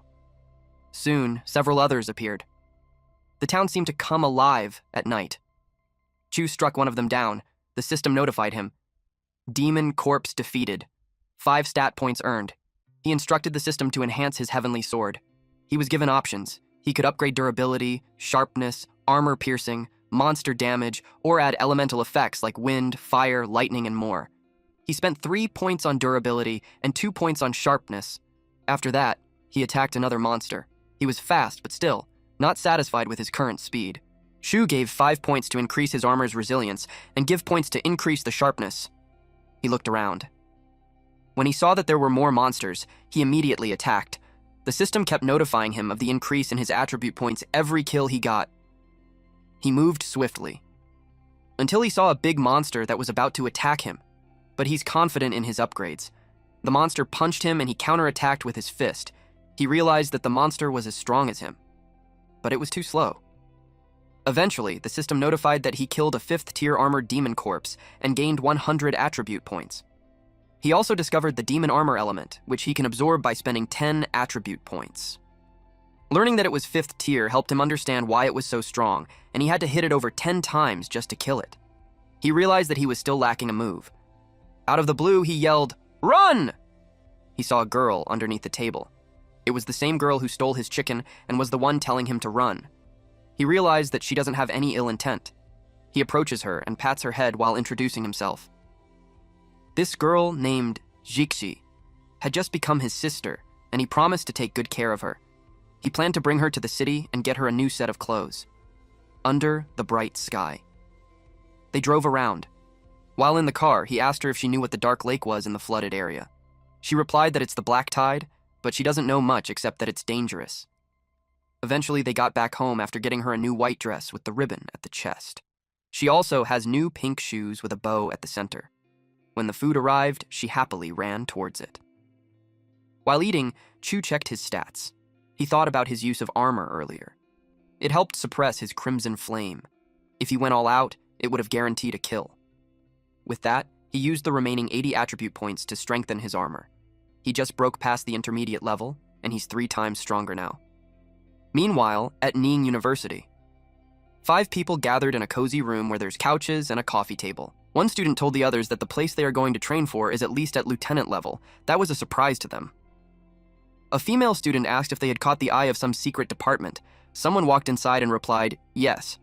The man informed them that a special department has been established in the city. Once the training is over, successful participants will become lieutenants. But of course, there will be various dangers. He asked them if they want to join, or if they'll just give up. They all replied that they wanted to join. Meanwhile, at the warehouse, Chu kept training. His outer covering causes the Crimson Flame's power to coalesce inside him and then explode outwards. He decided that it would be his Oko move. His punch had at least 150 tons of force. He named it Exterminating Flame. He finished 100 punches for his training. He imagined that if he ran into that demonic corpse again, 3 punches would be enough to defeat it. At Ning University's campus, Chu drove by. A student saw him and was in awe of how handsome he is. The man beside her replied that the car Chu drove was a luxury car. He assumed that Chu was born with a silver spoon. They were all in a car. A male student with glasses asked her why she cares about Chu so much. The teacher replied that Chu saved her from kidnappers a month ago. They hardly believe it. Roya claims that Chu is really powerful. Meanwhile, Chu sat on a bench with Jixi while the sea iguana roamed around the sea. Through the sea iguana, he saw a yacht filled with bandits from Kangaroo Country. He decided to test his strength on it. The crew on the submarine got alarmed when the sonar detected a large life form 100 meters below, and it was rapidly approaching. They got worried that it would hit them. The sea iguana scratched the submarine on the side. One crew reported that the 2 cabins at the back of the vessel have been damaged and are leaking. The sonar has been damaged too. The captain ordered the valves to stop the water from coming in. Then he turned on the multi-beam bathymetry, had set a destination, and took a picture of the surroundings. They saw that it was a huge creature around 40 meters long, and it looked bigger than a blue whale. The captain couldn't imagine something that huge. He ordered the back hatches closed and resurfaced. The crew replied that the water ingress was severe and the creature was still attacking. The captain ordered to fire the torpedoes and set the turbines to the maximum power and resurface as fast as possible. Chu felt the thrill when he saw the torpedoes coming. Chu was confident with his speed because he reached 200 kilometers per hour, so he knew that the torpedoes won't be able to catch up. He set his eye on the submarine. He dragged it so the torpedoes would hit it instead of him, and it caused a big explosion. He realized that if he gets hit, he'd definitely be injured. That motivated him to get stronger. After that, he attended an evening party. The student beside him shared that the new girl doing the ballet is one of the 4 prettiest of all new students, and she dances nimbly as a bird. Chu recognized her. Cece also thinks that she's pretty. A blonde, sexy lady was on the stage. Suddenly, a man came up to her. He brought her flowers and expressed his love to her. That didn't sit well with the crowd. The woman named Qianqian replied that the audience doesn't like it, and she doesn't like him either. After the event, she walked up to Chu. She reminded him that she was the woman that was drugged on the streets. Chu remembered that and asked if there's an issue. She had this seducing look on her face while staying quiet. Chu decided to just leave. She noticed that his car cost at least $2 million and he's wearing Gucci shoes, which are at least $30,000. She judged him to be born with a silver spoon, unlike a guy named Wei Xian. After that encounter, Chu got busy. Based on the info he got from Xixi, the black tide is coming and he'll have to find a cave and everything on Earth will disappear. He found a cave 30 meters deep and 4 or 5 meters tall. In there, he killed a second-tier mutated Bone Spear demon corpse and gained 20 attribute points. He also has killed a third-tier mutated Flaming demon corpse and gained 20 attribute points. He felt hot when he fought against the demon corpse that had evolved to wield a power of flame. He asked the system if he could still increase his clothes' resistance to demon attacks. With 10 attribute points, his armor was infused with materials from demons, and it has ascended to become extraordinary. His extraordinary demon armor is immune to normal flames. Meanwhile, through the sea iguana, he looked at the vast Pacific Ocean, while thinking how it doesn't have many deep-water fish and mutated fish are hard to find. Because of that, he decided to hunt in fish farms. Somewhere underwater, he found 20 plush fish, which should be enough food for half a day. Going back to Chu, he's still fighting off monsters. This time, he's against a fast one. The monster saw him as food. Chu noticed that the demon's sword skills are nimble. When it holds a blade, its arms shake twice and the sword's trajectory changes. Since he already knew how it moves, He was certain he could end the fight now. He runs towards it. The monster had a devilish grin. It breathes fire towards his direction. Chu blocks it using his sword. It was surprised that he could withstand it. Then Chu slashed it. He had just killed a burning flame demon corpse and gained 100 attribute points. With that, he discovered a fusion core element. He could spend 10 attribute points to extract it. When he extracted it, his heavenly sword had melded with demonic materials, and it had ascended to become extraordinary. He tried swinging his sword, and he was pleased to have learned that he can combine the power of flame and lightning to make a blast of energy from his sword. On the other side of the town, there's a giant spider-looking monster. Chu saw it, but he didn't engage with it since the forest was getting too quiet and uncanny, so he decided to return first. He's back at the warehouse. Zixi offered to close the door for him. He was surprised that she could close a formless door. He realized that her power over space is more mysterious than he thought. Closing the door favors him too, since it would prevent any demon corpses from coming out. Suddenly, the system notified him that he can increase his storage space. 10 attribute points equates to 1 square meter. He expressed that he wanted that. It was exactly what he needed. He was about to complain about how inconvenient it is to carry his sword around. Concurrently, the sea iguana is still devouring the fish. He liked how the human farmed fish tasted.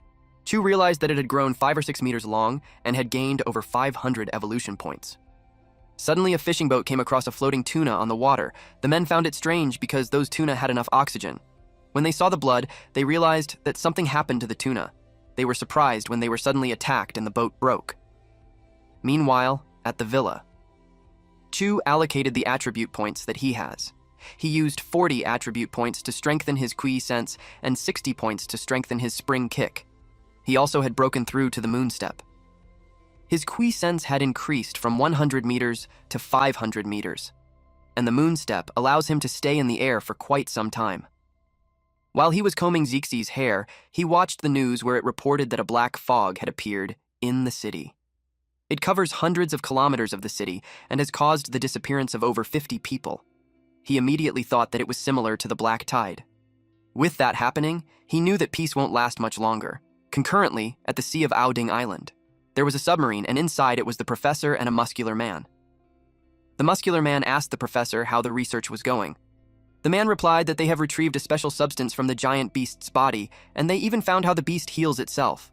The lion-looking muscular man replied that with it, they can create extraordinary humans. They will also be able to control even the largest beasts. Eventually, they alighted the submarine and entered the cave while carrying a box. It was a miniature power plant, and when they entered the cave, there was a dragon with a sword lodged on its stomach, and this gigantic creature was placed in a capsule. The researchers were informed that the installation has been completed. The power supply has been connected too. One researcher stated that the core's power has entered the beast's body, and the beast has recovered. The beast is wise enough to know that the metal collar on it is enough to kill it. With that said, they expect it to be obedient now. Another researcher was impressed with this professor named Kant because he's smarter than Einstein. They watched the monster. Professor Kant claimed that it was a success, and they could expect it to wake up soon.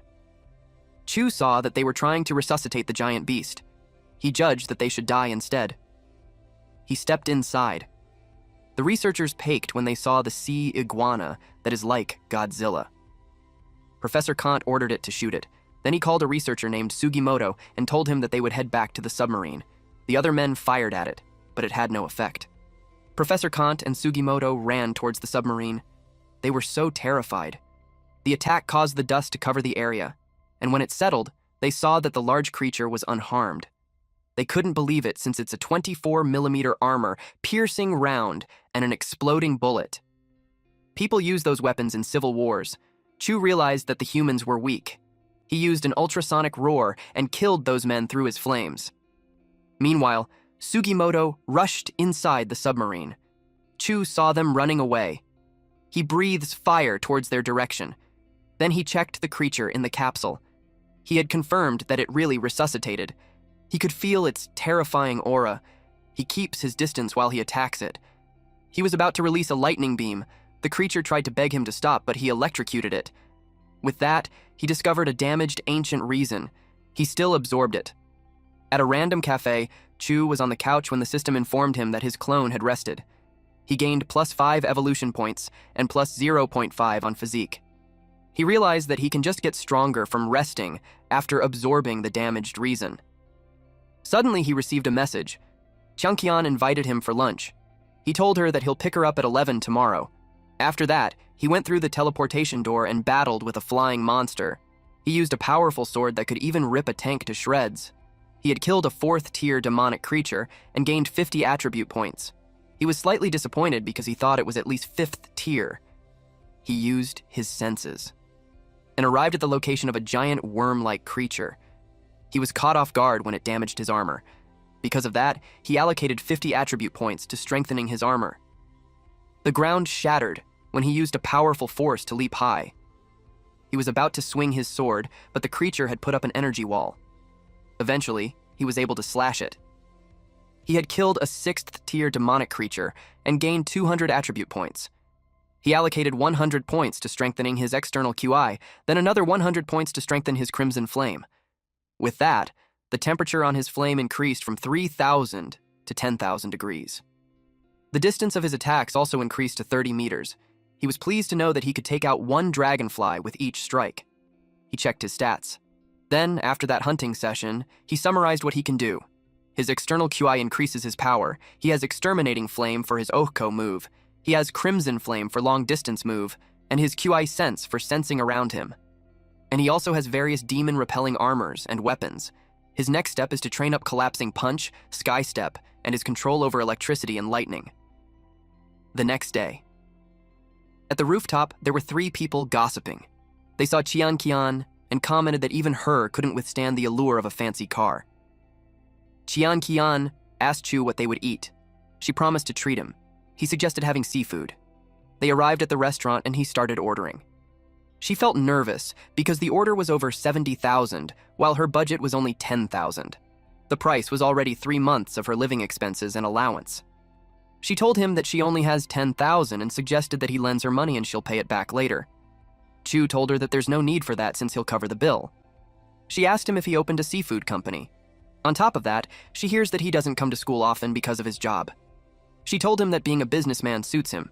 He replied that it wasn't the case, and the reason why he doesn't go to school is because he was busy slaying monsters and leveling up. In reality, he had no time to manage his company. She thought that he was talking about a game. He remained silent while thinking that if the apocalypse happens, he doesn't know if he'll still be able to enjoy such luxury. After eating, they went to a luxury goods store. Changqian felt overwhelmed. Chu did express that he wanted to go shopping, but she didn't expect him to shop at LV, a luxury store. Chu had spent 80,000 for a meal and around 20 to 30,000 on clothes. It was too much for her. She realized that she couldn't even buy one of his buttons with her living allowance of 2,000 a month. He held her hand as he offered to buy her new clothes. She felt slightly offended that he grabbed her hand. In her head, Chu thinks of her as easy. Chu paid for it all through his card. The lady at the cashier recognized him. She remembered that the girl he came with before was pretty, but now, after a month, he's with another prettier girl. Changqian couldn't believe that he spent $30,000 worth of clothes, and it's only the first time they met. She saw how it was like to spend money like water. She wondered if he's going to bring her to a hotel next. It made her nervous.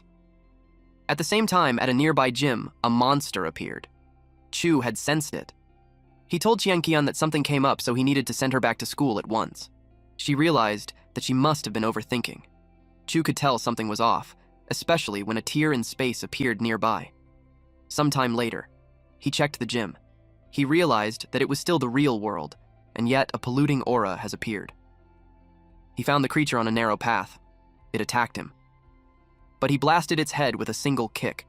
It was a low-level polluted monster which earned him 0.5 attribute points. He learned that it was just polluted and not demonic, just like the dark elf from before. A few hours later. The corpse of the monster he defeated was investigated. The chief officer wanted to use the polluted individual to see if the team's hard work had paid off, and yet someone killed it before they could. They could tell that it was done by someone who can control fire. The chief officer questioned, since when did someone who can control fire appear in their city?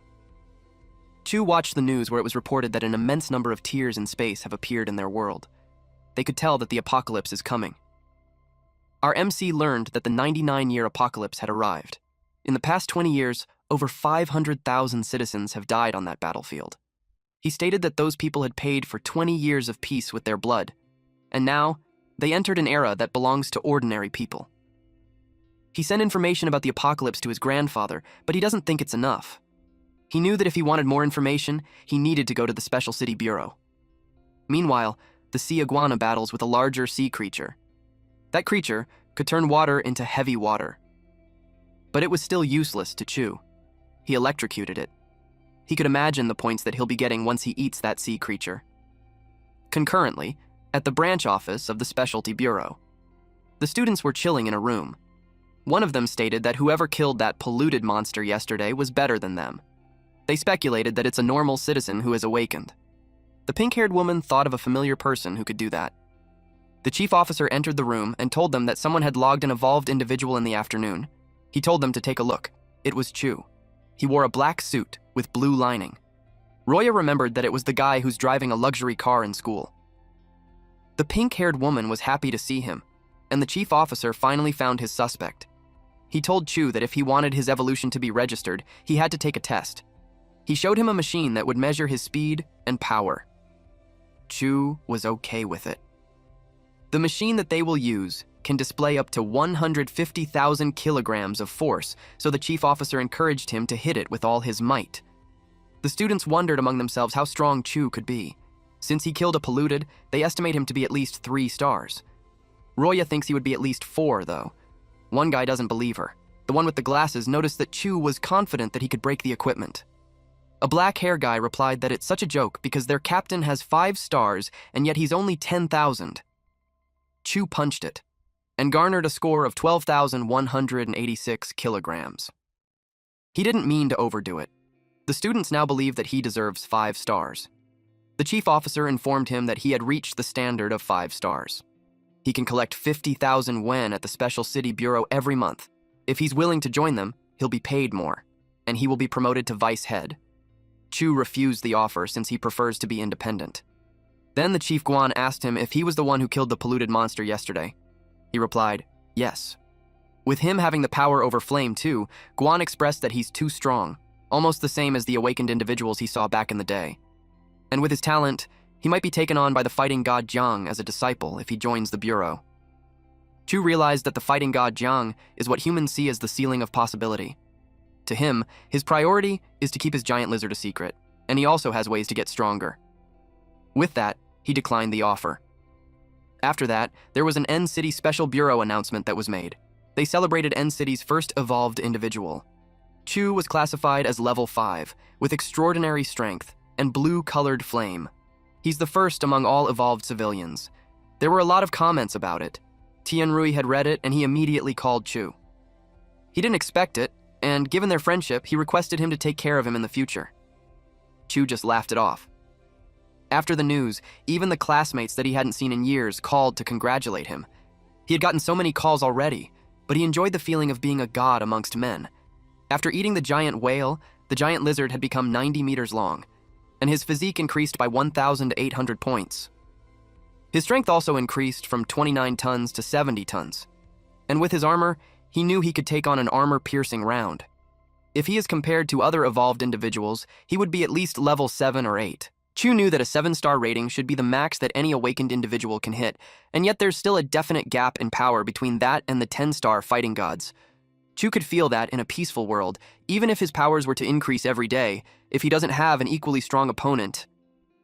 There is an unshakable sense of emptiness.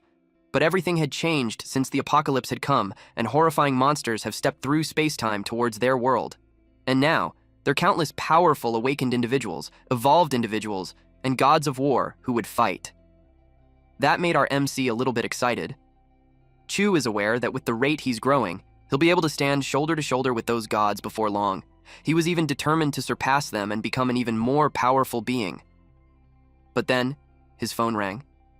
It was messages from his workers, congratulating and celebrating him. He replied that they'll become like that one day too. He just got ahead. Nianshin replied that she wanted to evolve into an angel. Leng Yu replied that they can't control what they will evolve into, and she might become a toad. Chu laughed at their banter. He teased them that they shouldn't slack off while on the clock. Those 3 girls smiled at his message and replied, yes, at the warehouse. Chu took out his sword and he puts on his armor. Then he informed Zixi that they will be going in. She made the door appear and informed Chu that it's already open. Chu told her to wait for him there while he took a look inside. He stepped in. He could already tell that something was off. He wondered if the door brings them to a new place every time they open it. If they want to be sure of the world that lies behind the door, Zixi has to keep it open. But it worries him since a monster might learn about the door's existence. He recalled that a spider-like monster that he saw some time ago could have already learned where the door is from the location that he vanished, and it had sent a sausage-like monster over to chase him. Once they closed the door, it would bring them to another location when they opened it again, and he wanted to explore the previous location again. But he also thinks that a randomly generated world isn't bad either. The system notified him that the extremely high temperatures there will kill most living beings in seconds. But his crimson flames can offset the burning effect of the high temperatures. And with a stroke of luck, the warm wind even feels kind of refreshing. Then the system informed him that his body is being affected by the polluting substances in there. But his body's immunity has succeeded in temporarily blocking the effect of the polluted substances. His resistance would last for 15 hours. He realized that it doesn't matter how resilient his body is, it seems that it can't completely resist the effects of the pollution. He could imagine that those awakened individuals and war gods would be completely unaffected. He didn't dwell on that and proceeded on exploring the world. He used his key sense and waited if he'll sense something. But there's not a trace of life or any monsters. He learned that the place is completely barren. It wasn't a surprise to him since such a hellish environment isn't suitable to live in. He decided to make Zixi another door. But as he was making his way back, he sensed something. A black shadow figure had attacked him, but he immediately slashed it. Chu's attack didn't do any damage. It was a poisonous smoke monster with level 3 difficulty. He didn't even notice that it was there. He knew that the world has got something to do with it. The monster attacked again, but it crashed on Chu's barrier. Chu realized that he didn't fail to pick up on them. It was just that those creatures aren't alive. And since it is a filthy monster, he has to use the evil spirit repelling thunder to destroy it. The monster was caught off guard when Chu started releasing lightning from his body. Chu made an electric arrow and fired it. The monster was hit directly at its torso, then it slowly disintegrated. The system informed him that he had killed a third-tier strange monster and had obtained 20 stat points. That monster was new to him.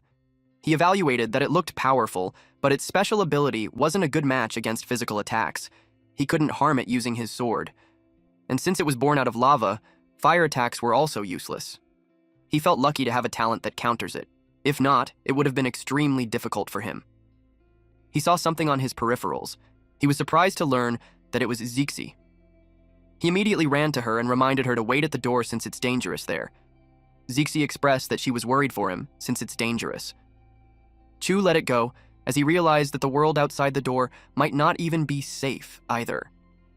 He told her to stay far behind him and she shouldn't move under any circumstances.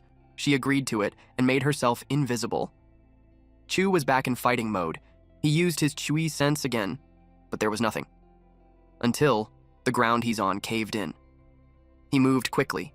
He jumped through the rocks to reach a safe ground. He kept going. He reached the tallest boulder, and when he checked his surroundings, the rocks were placed strategically, as if it was a building. But with the seal on those, it was more like a prison, and it could hide a huge monster's aura. He realized that it might be the real hidden treasure in that world. It was a true dragon named Vandenfeld, fiery wings tied on the rocks. Chu couldn't even imagine what stats it would have.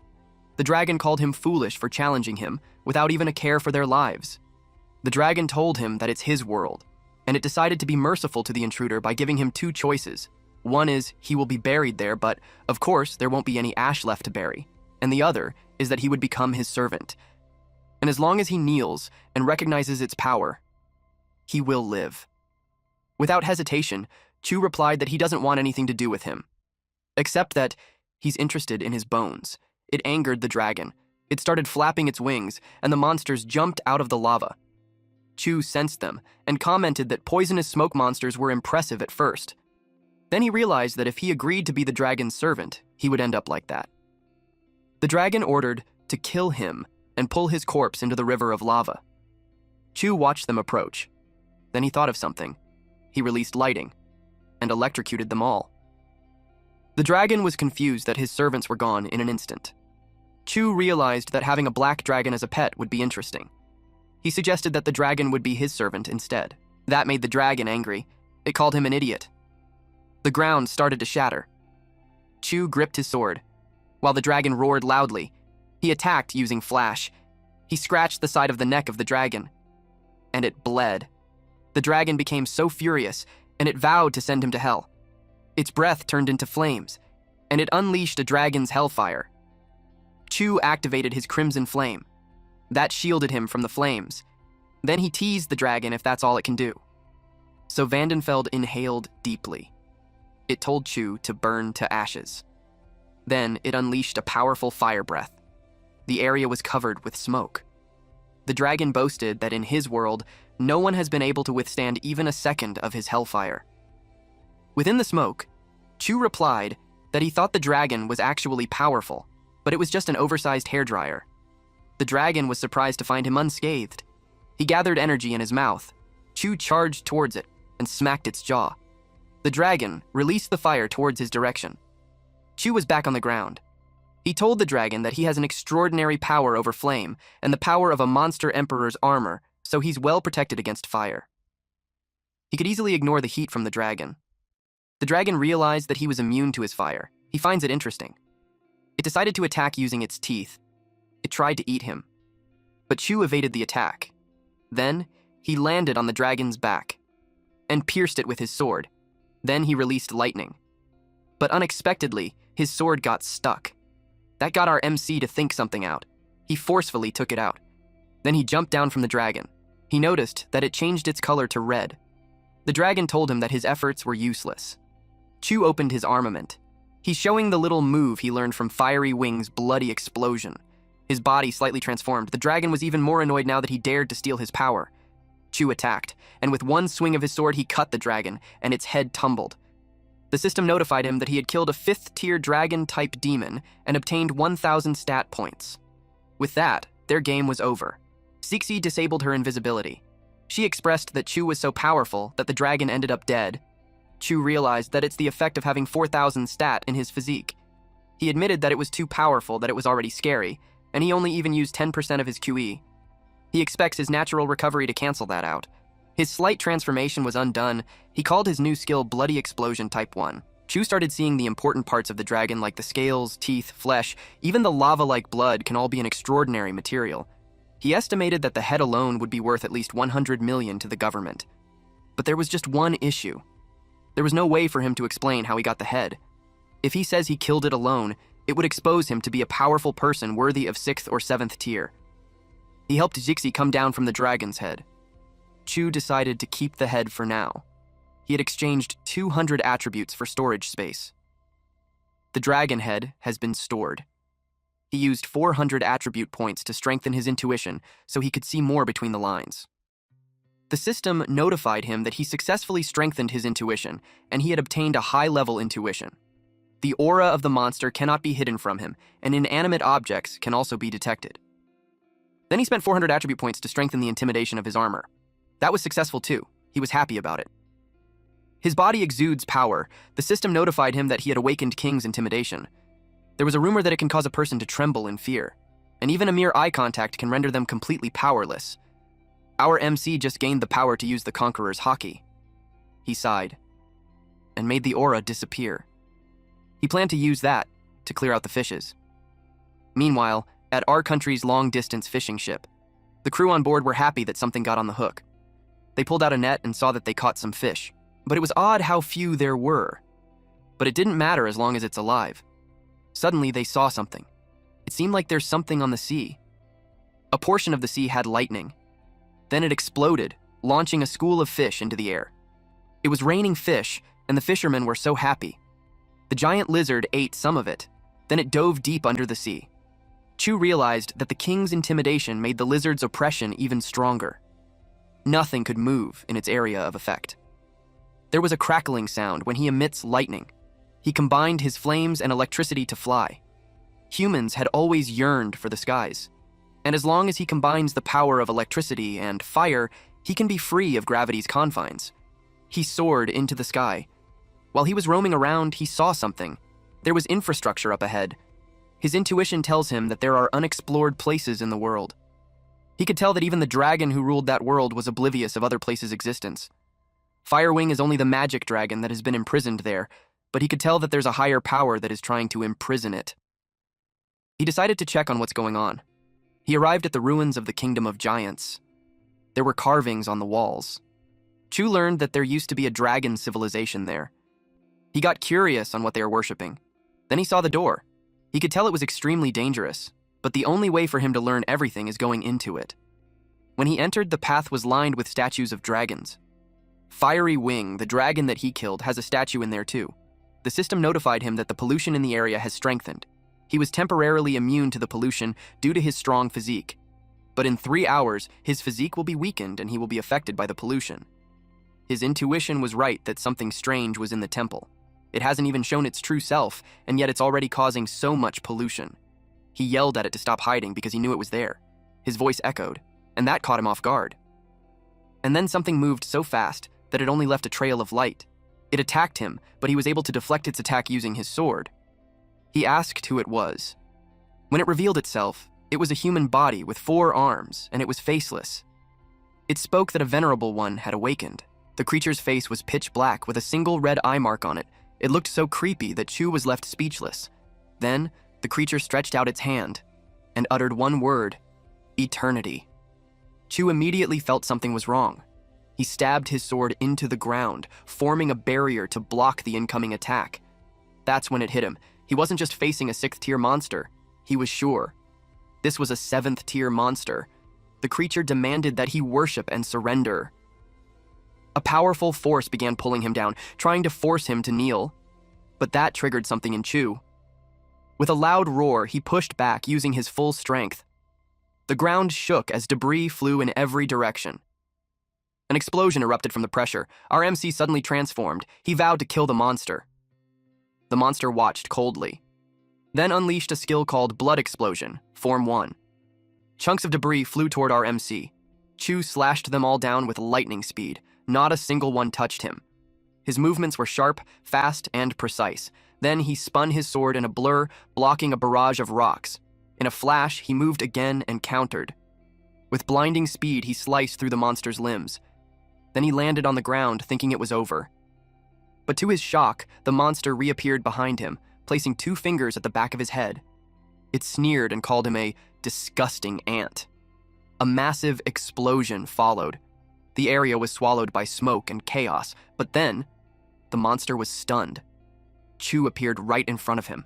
His face was covered in flames. The monster quickly backed away. Then it began charging energy in all 4 of its hands. Chu sliced a pillar in half, then dashed toward the monster. He slashed through its torso, but it was only an illusion. The real monster was hiding behind it. Thinking it had tricked Chu, the monster let its guard down when a sword pierced through its chest. Our MC had already anticipated the move and stabbed it from behind. He then uttered Blood Explosion, Form 2.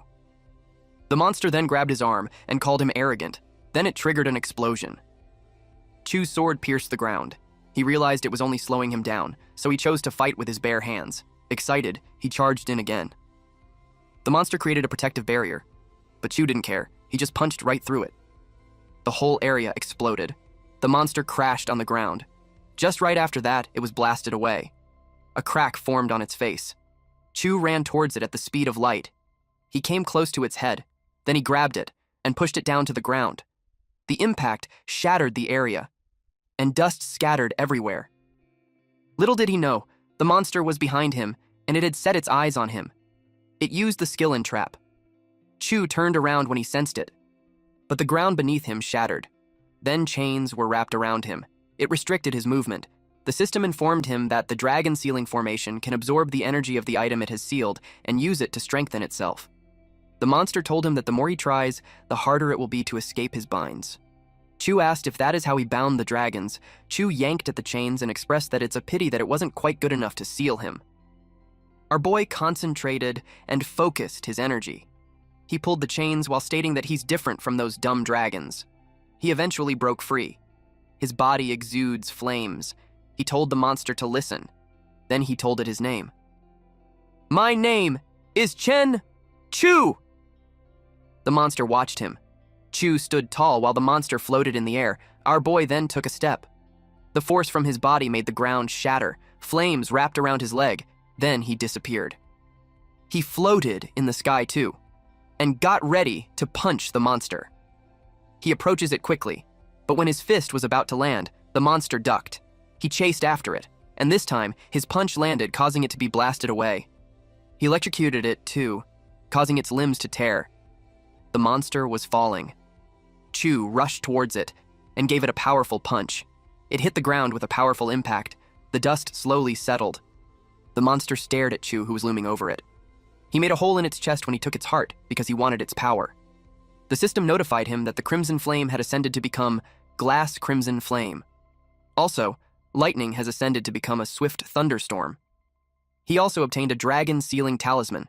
It can bind beings below the 6th tier. The system also notified him that he had overexerted himself. He had been 99% polluted by the strange pollution. Zixi ran to him and told him that pollution was dangerous. Chu explained that he fought for too long, so the pollution got worse. He knew he couldn't stay there any longer. He flew to get back. Without the Exalted One's protection, the world of dragons and giants began to fall apart. The world was in chaos, so they ran towards the door. Zixi was almost near it, but Chu had stopped as he laid there on the ground. He couldn't move anymore. Zixi told him that the door was closed. Chu coughed blood. He knew that once it closed, it lost its connection to the other world. They had no idea where it would open next. Zixi got worried for him. He assured her that he's fine. He accepted the price to pay for power. Although the blood explosion seems like just an explosion of pure power, only someone with an insanely powerful person would be able to withstand it. If a normal person used even type 1 of it, their blood would be vaporized in an instant, leaving behind a withered corpse. Chu realized that to break through to type 3, he needed to increase his physique even more. He tried to stand up. Since the teleportation door had already closed, he decided to rest for now.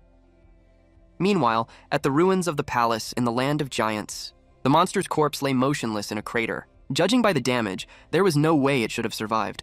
But suddenly, it took a sharp breath. Then, it stood up. It looked disoriented at first, then shot up into the sky. Elsewhere, a soldier reported that at 35 degrees north, about 1,200 meters away, a group of 5th-tier polluted monsters had appeared. He requested artillery support. The monsters began crawling out from a deep crease in the ground. The military forces responded. This was somewhere near Case City. Missiles were launched in waves. There were 6 minutes left before the second volley. They hoped the monsters wouldn't run off before then. One of the soldiers told the other to relax. He pointed out that the monsters were eating their own kind and hadn't moved from their position. Seth, the leader of the 3-man unit, asked for the pollution level. Mark checked and replied, 15.5%. Mark estimated that they could hold the monsters off for 8 hours. Seth nodded and said, "That's enough time to bring it back." The bald man with them commented that the 7 5th-tier monster corpses would sell for a good price. Even if the bodies were incomplete, they were still worth a lot. Mark replied that they should use the money to increase their strength. He added that even if only a third of the monsters remained, he'd still be happy. Seth told them to focus on the blessings instead. They watched the explosions go off one after another. They all knew that without the base's support, any one of those monsters, if at full strength, could easily kill them. Seth said it was time to get to work. Tyler, the bald man, and Mark would help him retrieve the monster corpses. Seth expected they could extract at least 5 bottles of purifying energy. He planned to keep 3 and sell the remaining 2. They knew that on the black market, each bottle was worth around 200 million. With that money, they could live like kings, at least for a while. Then, without warning, a massive creature appeared. It looked just like the one Chu had fought earlier. The 3 men were stunned. They looked like ants compared to it. Mark's system picked up a spike in pollution levels, but before he could even finish his sentence, his head was sliced off. Seth screamed, "Run!" Tyler was crushed in an instant. Seth ran with everything he had. The monster spotted him fleeing and locked onto him. Suddenly, Seth's eyes and ears began to bleed. Then, his entire body exploded. At the same time, in M Country's Apocalypse base, a report came in. An apocalyptic event had begun. As a result, they activated their highest level defenses. The goal: eliminate all major threats for the survival of humanity. A rocket was then launched. It flew into outer space and detonated near the giant creature that had just wiped out Seth and his team. All of this happened while Chu was still peacefully asleep. Chu eventually woke up and got out of bed. He went to knock on Zixi's door to let her know it was time for breakfast. Still half asleep, Zixi opened the door and asked Chu for a hug. Our MC savored the moment. He hugged her, and she immediately fell back asleep in his arms. While carrying her, the doorbell rang. A woman stood at the door. She wore a Speedy Takeaways jacket, the one with the slogan, "Chasing Hunger Away." She told Chu his food had arrived. This woman was Huangfu Ziyan. Chu opened the door while still holding Shixi. Ziyan greeted him and handed over the bag. Our MC then noticed her motorcycle. He commented that it was the first time he'd seen a woman delivering takeout at dawn on a $100,000 motorcycle. She fired back, saying she'd never seen someone living in a luxury mansion, ordering takeout every day, and with a child, no less.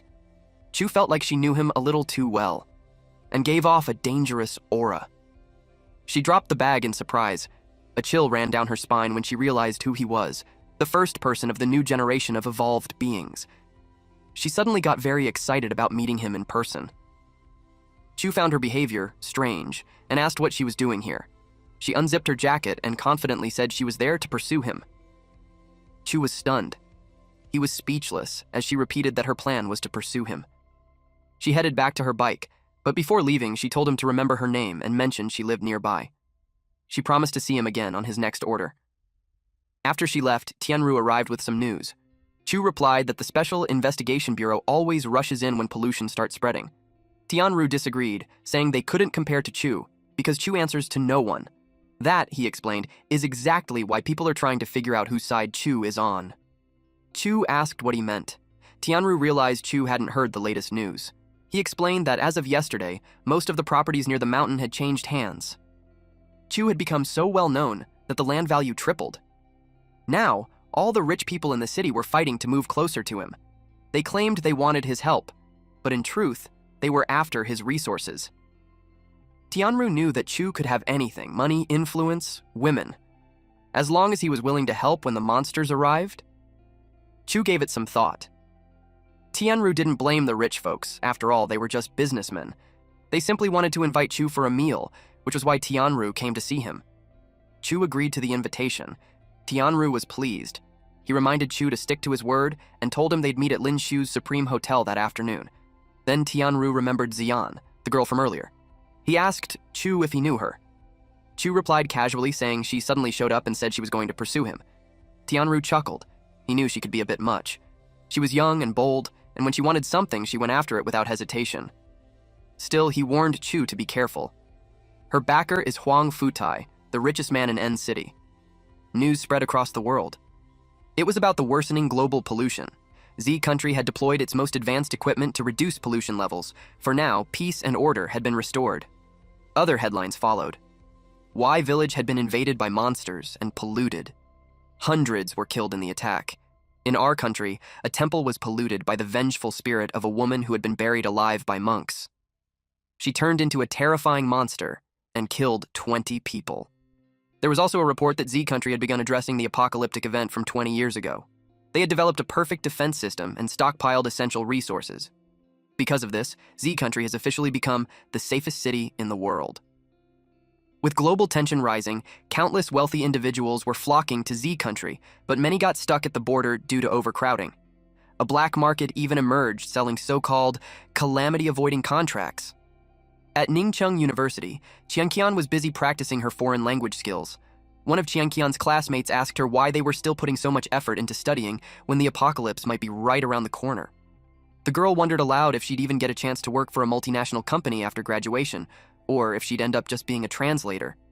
But with the current state of the world, those thoughts didn't matter much anymore. No one knew if they'd even survive the coming days. She joked about maybe just finding a powerful guy to marry instead. That made Qianqian think of Chu, a 5-star awakened individual with the extraordinary power to control flame. He was incredibly famous, even more so than some celebrities.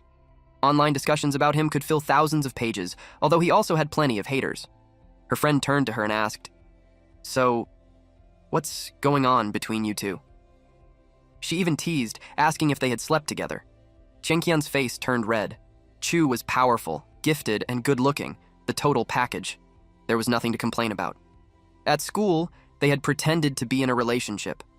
But now, Qian found herself questioning her true feelings. Just as she was thinking about him, Chu called. She politely excused herself to answer the phone. Qian answered the call and asked why Chu was calling. Chu asked if she was free that afternoon. He had made a lunch reservation and wanted her to come. She said yes. Meanwhile, at Huang Futai's villa, Futai asked Xian if she had seen Chu. She nodded and said yes. He asked how the meeting went. Xian replied that Chu knew she was investigating him, and when he's focused, he can be intimidating, like he's not someone to be taken lightly. She stated that he's a guy who's capable of being a king. Futai replied that it looks like her previous father's investment was right. She told him that if he wants to buy Chu with a few millions, it won't happen. Futai argues that he's just a brat while he's an old guy with tons of business experience, so there's no chance that Chu would outsmart him. She reasoned that the world has changed. She told him that money isn't always a solution, but power is. He couldn't understand her, so he assumed that she already liked him despite meeting him just once. He asked her what she told him. She clarified that she's chasing him not because of him, but because she wanted something from him. That's because she simply liked him. Futai asked if she's serious. She replied yes because he made her feel something. He got angry since all the powerful families from N City, H, and even S City have their eyes on her. And he knew exactly how they manipulate others. He stated that it could be through money, women, power. He believes that any human wants and emotions can be used. He knew that those wealthy people just wanted to get their hands on Chu and make him serve them. He told her daughter that she's too naive to fight with them. She confidently replied that a way to a man's heart is through their stomach. Her father agreed. Then he questioned if she plans to learn cooking. In his head, he knew that his daughter is famous for being slightly crazy, and now that she likes a man, she decided to change herself for him. A plus factor is that she's pretty. With all those things, he could tell that she could capture his heart. Xian stated that she swore off cooking since she nearly burned down her old house several times. Futai asked what she planned to do. She showed him the tagline on her jacket. Her plan is to deliver takeout to him only. She used his name to start a takeout company. He was dumbfounded. She knew about Chu's properties like his old rental house, the warehouse, and even the villa. And she also knew that he always relies on delivery for his food, even breakfast. So she searched for someone who could take his phone and download a delivery app. So when he places an order, she'll know it, and she could send it to him personally. Futai couldn't believe it.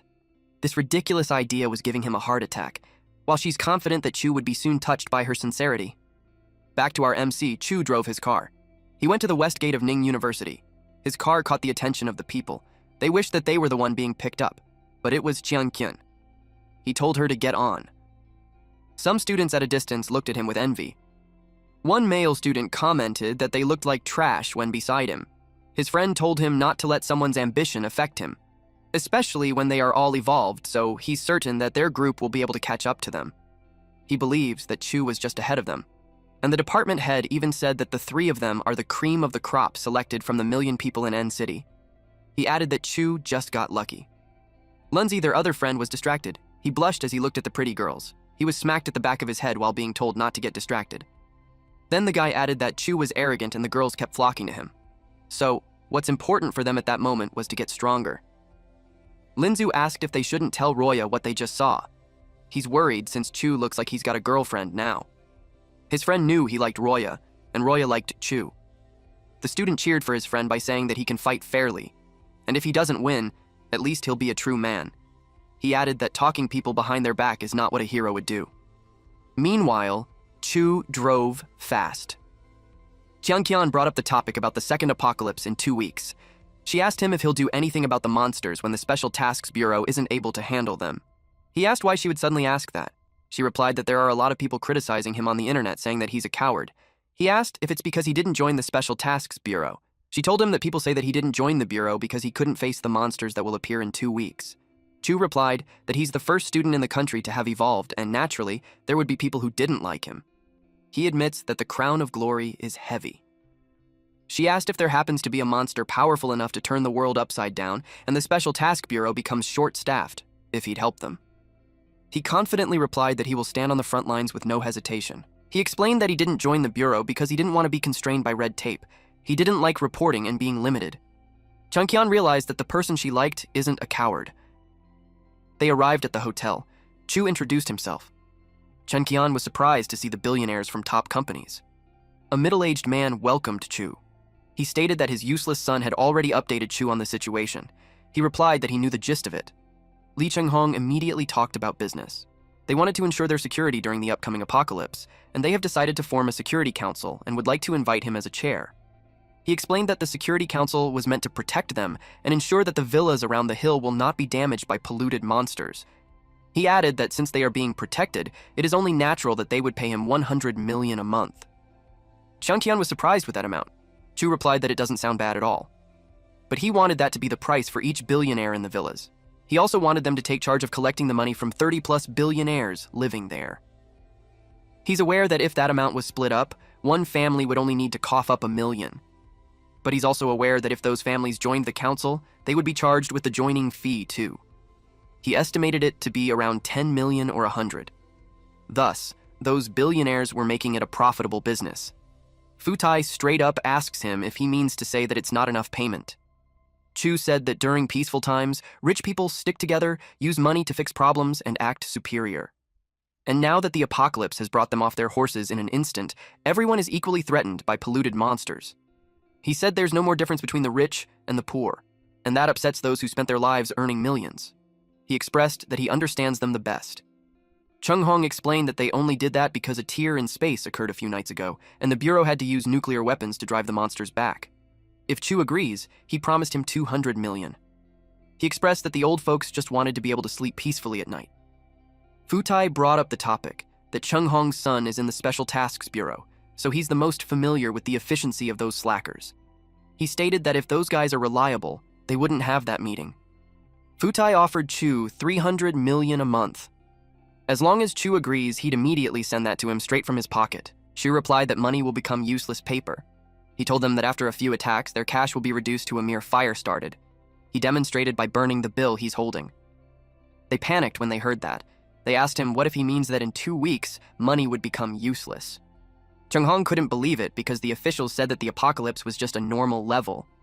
Chu had to point out that in the media reports, only the normal evolved individuals are being dispatched to face the attacks. That made Chung-hong contemplate. Then Chu prompted them to think as to why wasn't the Special Tasks Bureau able to dig out a 4-star awakened individual. It was because they are trying to suppress the 5 doors of the apocalypse, which means that the area they were on wasn't the real battlefield. The officials can't even take care of themselves, so they wouldn't be able to help them. Futai asked him what he wanted. He replied that he doesn't want money, but he wanted the special type of dirt produced in Jiulong, Baitai's specialized medicine, and a special gold plantain exports. The billionaires were left speechless. Then Chu stated that he wants to see the blueprints of the mountain's fortress in 3 days, and he wants to see defenses completed in 1 month. Chung-hong was confused. He questioned when the villas became a line of defense. Then it hits him. Chu explained that the villas around the mountain will be the center point. Using the geography of the mountain, it will be easy to defend. Even if the whole world faces an apocalypse event, the people there will be able to live for years, with airflow, electricity, ample space, clean water, food, and medicine. Once they have fulfilled his request, only then he will say yes, being a chair of the Security Council, and will swear to protect them. They realize now why he's the strongest person in the country. He is fearsome in strength and mind. They applauded him. Chungkyun was impressed too. Chun Rui was amazed how he impressed them all. Chu replied that everyone will win in that scenario. Tian Rui brought up that his dad has stocks in the hotel, so he gave them a key card and urged them to go and have fun. He decided to leave first so he wouldn't get in their way. Chu told Chungkyun that he had something to discuss with her, and they couldn't just waste Tianran's gift. She blushed and agreed to it. They entered the hotel. The room was a luxury executive suite. Chu removed his coat. He could tell that the space blocks all the noise.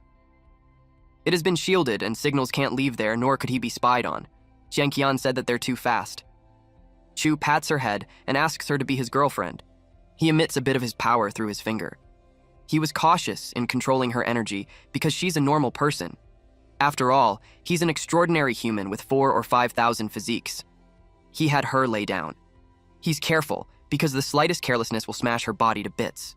When his finger touched her body, she felt electrocuted. It left her unconscious. but Chu could see that her body is being melded with the energy and is slowly changing. There was no pollution or mutation, and all he could do was wait and see. He used the dragon sealing stamp to take a portion of the energy from the monsters that he had eaten and turn it into seeds, which when planted into a normal person, will cause them to evolve. It was a little dangerous, but he wanted her to evolve too. An hour ago. He told her that each wave of the apocalypse will only get stronger, and when that happens, he knew she wouldn't be able to finish college. She was puzzled about what she'll do if she can't study. She asked if she'll just keep running away from the monsters. He advised her to look towards herself for the answer. Then he asked if she wanted to be an evolved individual. She was shocked to learn that she could evolve too. It was her dream. He told her that he can use the dragon sealing stamp to crystallize a portion of monster power. Once her body has absorbed the energy of the crystal, she will be as powerful as if she had evolved. He also told her that if she can't control it, not only will she never evolve, she will become a monster herself. He asked her if she's willing to take the risk. She was silent. Then she replied that if he's the one doing it, she won't feel scared. And also, she wants to be independent too, so she can protect her mother and fight by his side. She never wanted to be a burden. Chu smiled. He instructed her not to move since it was his first time and he might have gotten to the wrong place. She replied that it was her first time too. On the screen, it was narrated that when the dust has settled, a superhero will take the stage. This superhero is the embodiment of strength itself, the fearless protector of the city. They called him the 4-star evolved Tianlong. With his shrinking body of metal, he will rend the darkness and destroy all danger. Each of his strikes is a step towards freedom. Each appearance of his strikes fear into the heart of evil. He is a true man that never turns to look at the explosion behind him because he knows that his true battle lies ahead. Everyone was encouraged to cheer for him and applaud him. That gives him the strength to forge the path onwards. The legend Tianlong was presented to everyone. That was the short film created for the Shenhui's City Special Task Bureau. It garnered several 100,000 followers on their app. It also featured the Jinghai City's Bureau's 5-star captain. The video was viral that it can make a few million without batting an eye, and they're easy too. Chu asked if they were made using special effects. The curly-haired woman replied that it wasn't entirely effective. The app can turn on filters with a single tap. It automatically makes the moves look even more powerful. She stated that apps like those need to help evolved individuals advertise themselves so that they can get the public's trust. That's why they have signed contracts with many special tasks, bureaus, and evolved individuals recently. And Chu was one of the celebrities that they wanted to sign a contract with, especially when the government recognized him as the first person of the new generation of evolved individuals. All they needed was for him to display his power, and they would use their package to advertise him. They expect his popularity will explode, and he'll have no problem finding sponsors. She showed him some of the sponsored videos. The first video showed a muscular man on a cup of instant noodles. The messaging was that if the people ate the superhuman instant noodles, they would become their hope in the fight against the apocalypse. And they will remain energetic, despite the pressure, once they eat it. The next ad is about an explosively bouncer sneakers that could outrun the capital costs of the apocalypse. It was made out of recycled materials, allowing the owner to leap past the monotony of everyday life and the work's KPI. The last one is a product called Absolute Defense, specially designed for use during the apocalypse. They used impenetrable materials on a nano level to help the user in managing their emotions and sickness. So regardless if it's a date or a casual thing, it will help the user fulfill their wish before the apocalypse. The video of this showed a naked man in bliss with a background of a large heart. The woman promised Chu that as long as he agreed to do live stream on their app and became a famous live streamer with millions of fans, they would meet whatever terms he wanted. Chu told her that he's not a celebrity. The woman asked him if he had no idea how popular he is. She told him that with his looks alone, there would be millions of female fans clamoring to become his followers, and as long as he shows his face on the fan group chat, he'd get any girl he wanted. That made him stop and think. Then he replied that he's not interested. He called his secretary to escort the woman out. She still didn't give up and offered him 100 million a year just for shooting an advertisement video. Chu gave a firm order to send her away. She yelled that they need a true hero, and it's something that only he can do. He ordered them to halt. She showed him M City's superhuman Hulk, who can become a 5-meter-tall giant green ape in an instant. Once he's transformed, he's unstoppably powerful and immune to weapons. He can run 100 meters in a second and easily destroy tanks, and to the people of M City, he is their god. She added that there's a superhuman in Y Country's army called Yali Shanda. His left hand can turn into a king's sword. A single video of him has been played 500 million times. They call him the Human Blade, and he's the city's legendary general. Additionally, there's a person who can turn themselves into flames in F City, and someone who can freeze the air itself in D City. A transformer in J City who can stretch themselves like rubber and jump between buildings, and there's also someone who can turn themselves invisible. She reasoned that it is normal for ordinary people to be filled with fear and uncertainty in the face of apocalypse, and they need a true hero. A hero who can make them feel safe and who can give them hope.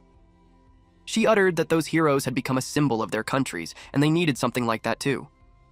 Chu considered it since increasing his sphere of control won't be a bad thing, especially when there are people criticizing him online. He declined the live stream but accepted filming a video. Mrs. Wang was delighted. They filmed the video where he was on top of the building, then he leapt down while the narration happened. It was narrated that his blade strikes with precision and grace, and he moves through the air in a deadly dance. As the narration continues, they call him a true hero that fights not for glory, but for every last life on Earth. The video showed him slashing a monster. Then he was described as the first evolved individual of the new generation and a fearless and legendary protector.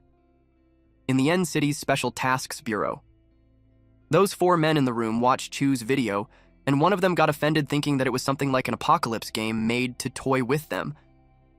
One of them commented that there's so much special effects that it doesn't look real anymore. Lunzi replied that there aren't any special effects. It was just exaggerated.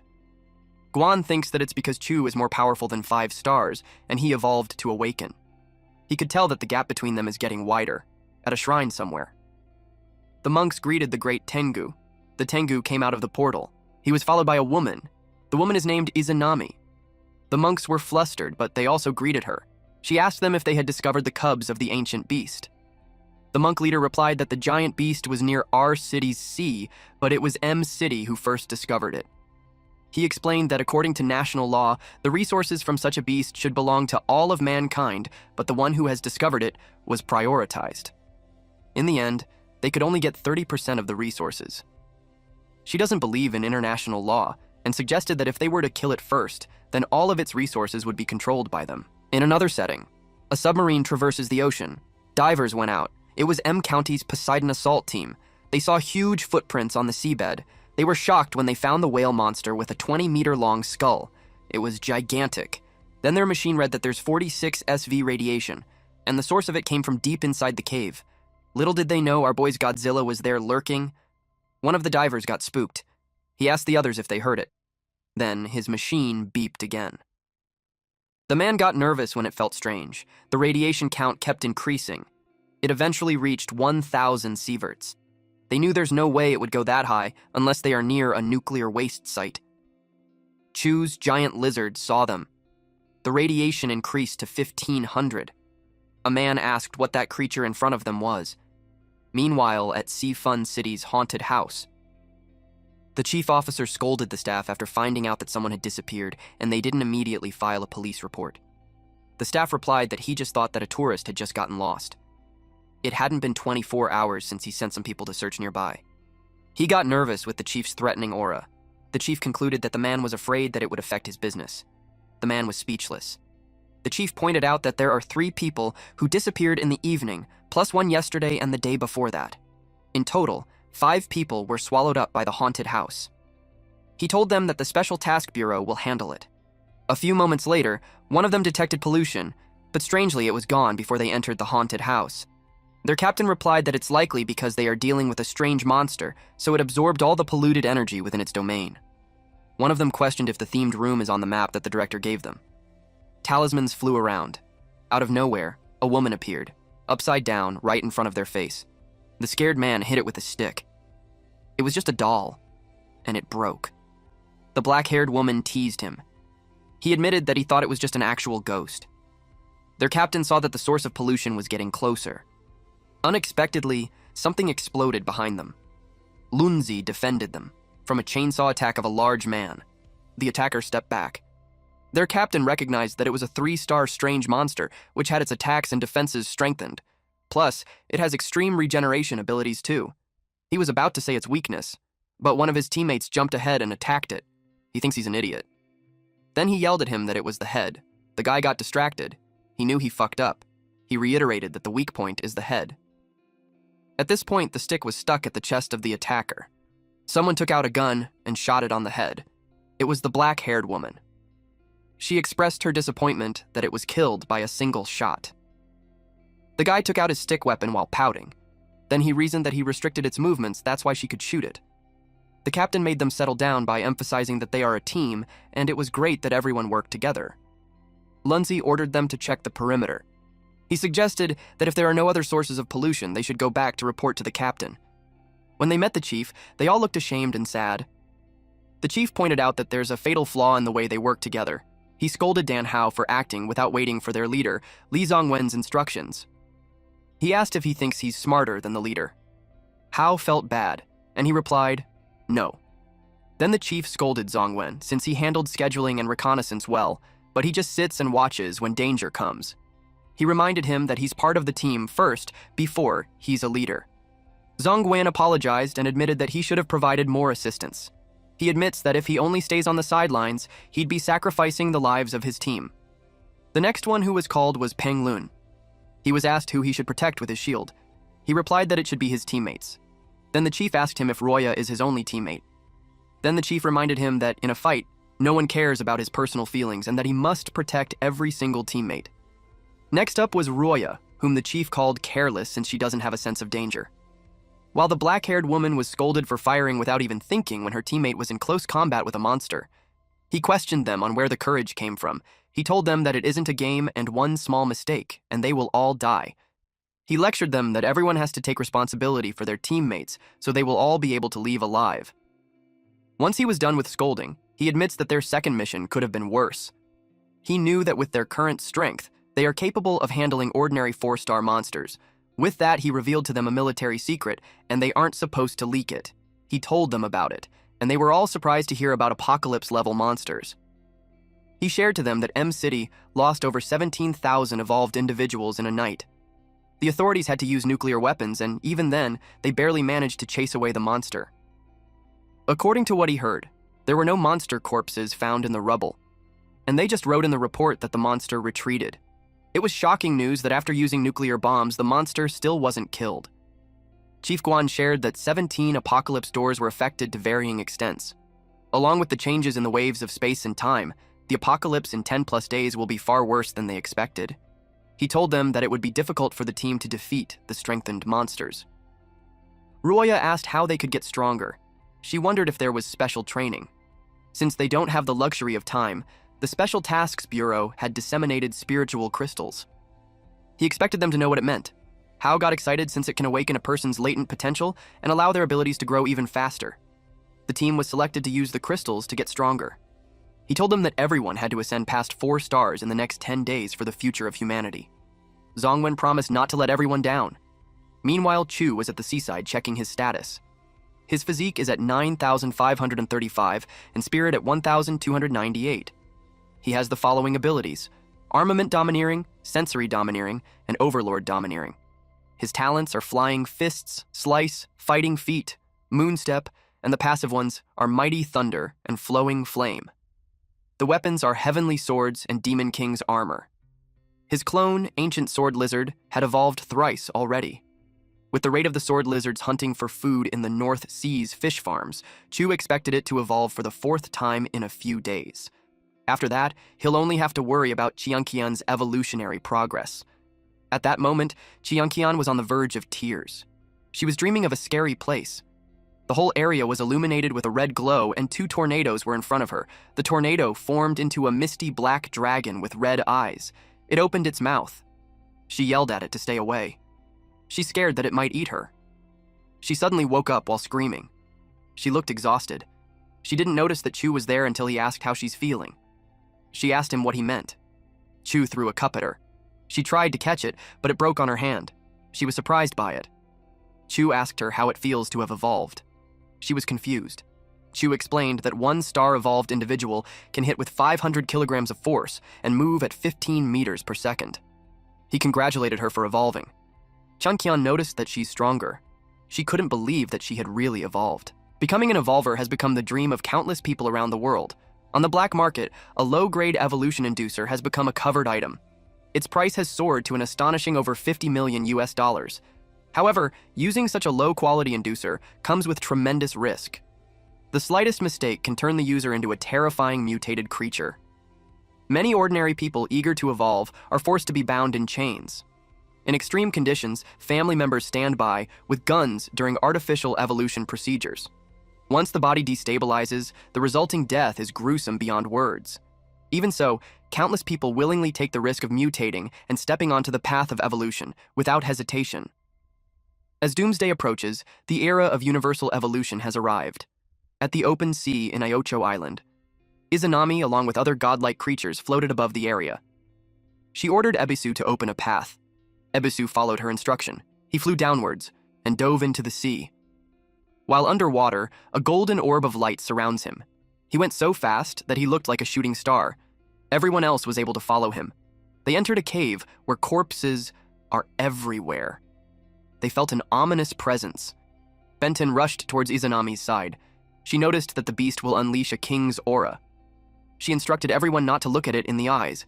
Irina expressed that, even if it's in juvenile form, its presence rivals a 9-star magical beast, and it's terrifying. She determined that it was a monarch class. Susanoo asked her if she's certain. She replied that the beast is stronger than the monarch class that attacked their base last month, and she's certain of it. Izanami stated that such magnificent primordial beasts will surely yield a massive amount of essence for their use. She ordered Benton to use her illusion magic to control it, and the rest were tasked to extract every last drop of its core essence and then destroy the corpse. She told them not to leave any traces. The creature roared loudly. Benton was surprised. It continuously emits sound waves. Izanami was pleased with the beast's power. She planned to devour it. She planned for darkness to devour all, and chaos shall rule. She gives praises to the darkness, the chaos, the endless void. She stated that the intertwining of light and dark, the cycle of life and death, and everything will be turned to nothingness, and they will become eternal like gods. They continued to praise the darkness, the chaos, and the endless void. The human's pursuit of transcendent power has never stopped. When the flames of destruction tore through the skies, a mushroom cloud bloomed, and a symbol of the end shrouded in death. Then, the raging shockwave swept the earth like a divine ship. Civilization and order were torn to shreds. The world returned to the primordial chaos of creation. 30 days and nights passed, and only then did the dust settle. Once towering mountains were flattened into wastelands, rushing rivers were reduced to dead pools. The survivors were left frozen in horror. A remains of the colossal beast was left. It was the size of a mountain. Its bones glimmered with a strange metallic sheen. Even after destruction, it still held a battle stance, as if silently telling the tale of a lost era. In its crystallized marrow, the humans discovered a mysterious substance that shimmered like stars. When light hit it, the substance pulsed like a living thing, refracting colors beyond the visible spectrum. After 700 days and nights of research, they finally uncovered its secret. It could reconstruct the molecular structure of living beings, allowing carbon-based life to break through the shackles of evolution. The researcher called it the Prometheus Flame, the forbidden fruit of wisdom. The Prime Minister raised a culture dish containing the glowing blue materials during a press conference and declared that the substance is called divine origin, and with it, they would call themselves as gods. But fate soon revealed its terrifying face. The first batch of volunteers turned into crystalline statues in the holy blue light. Their final expressions were forever frozen in a blend of agony and ecstasy. Their mortal flesh was like tissue paper trying to contain raging fire. They finally understood that it wasn't that the origin lacked power, but that the human body was made of mere clay, and it was unworthy and incompatible with God's divine gift. But fate has another plan. After the apocalypse descended, monsters began to roam the earth.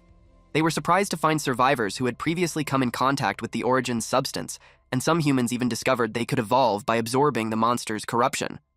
Only then they realized that the mythology hadn't abandoned them, but it was accelerating towards them. In that era, they are the inheritors of myth.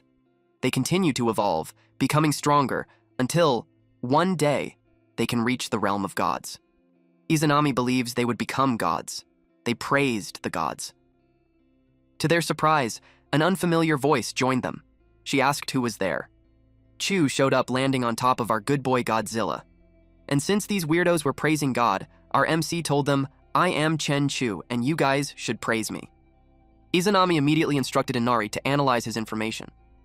Inari took the fox mask at the side of her head and wore it so she could activate Koju Divine Sight. She watched Chu. Chu saw that she uses a sensory ability similar to observation haki, but he knew it was inferior in power.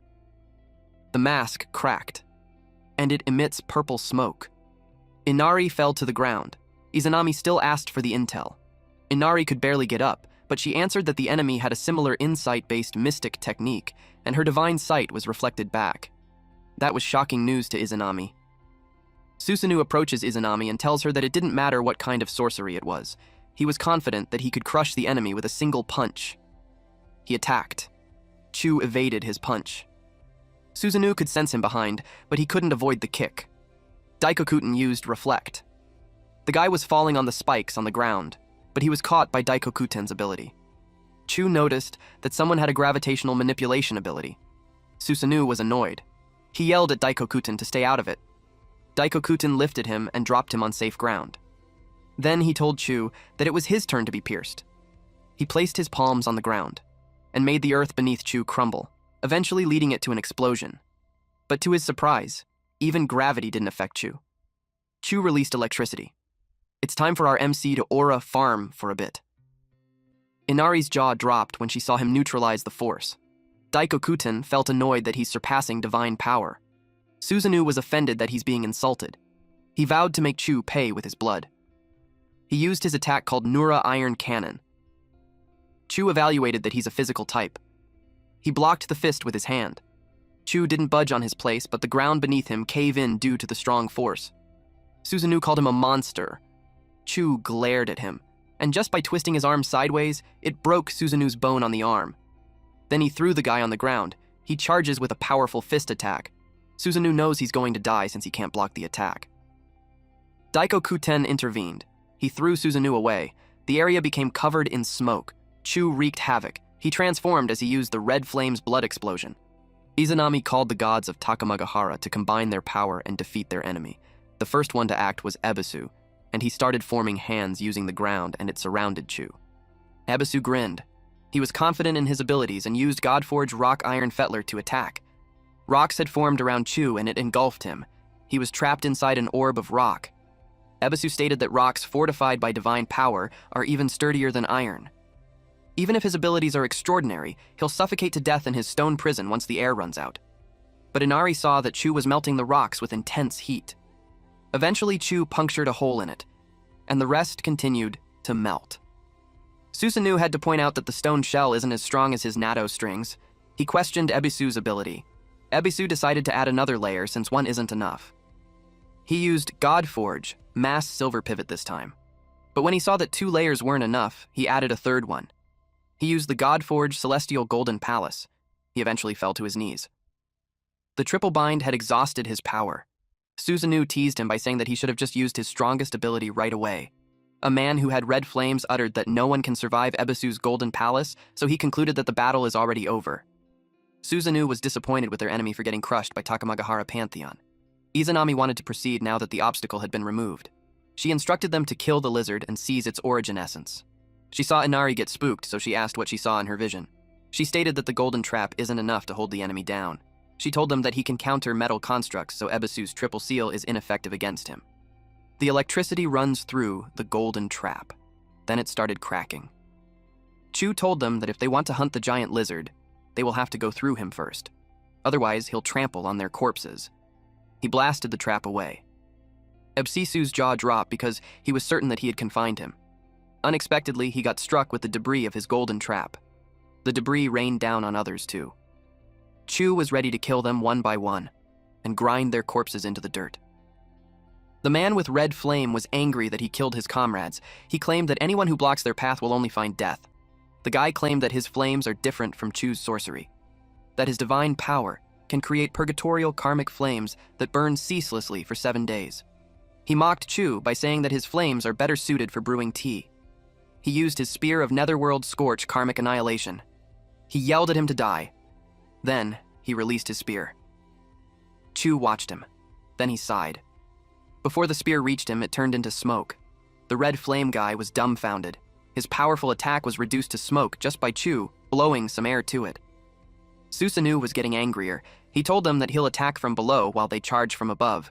He requested Daikokuten's gravity support. Izanami was confident that Chu couldn't take on 3 of them at once. Meanwhile, Benton grits her teeth.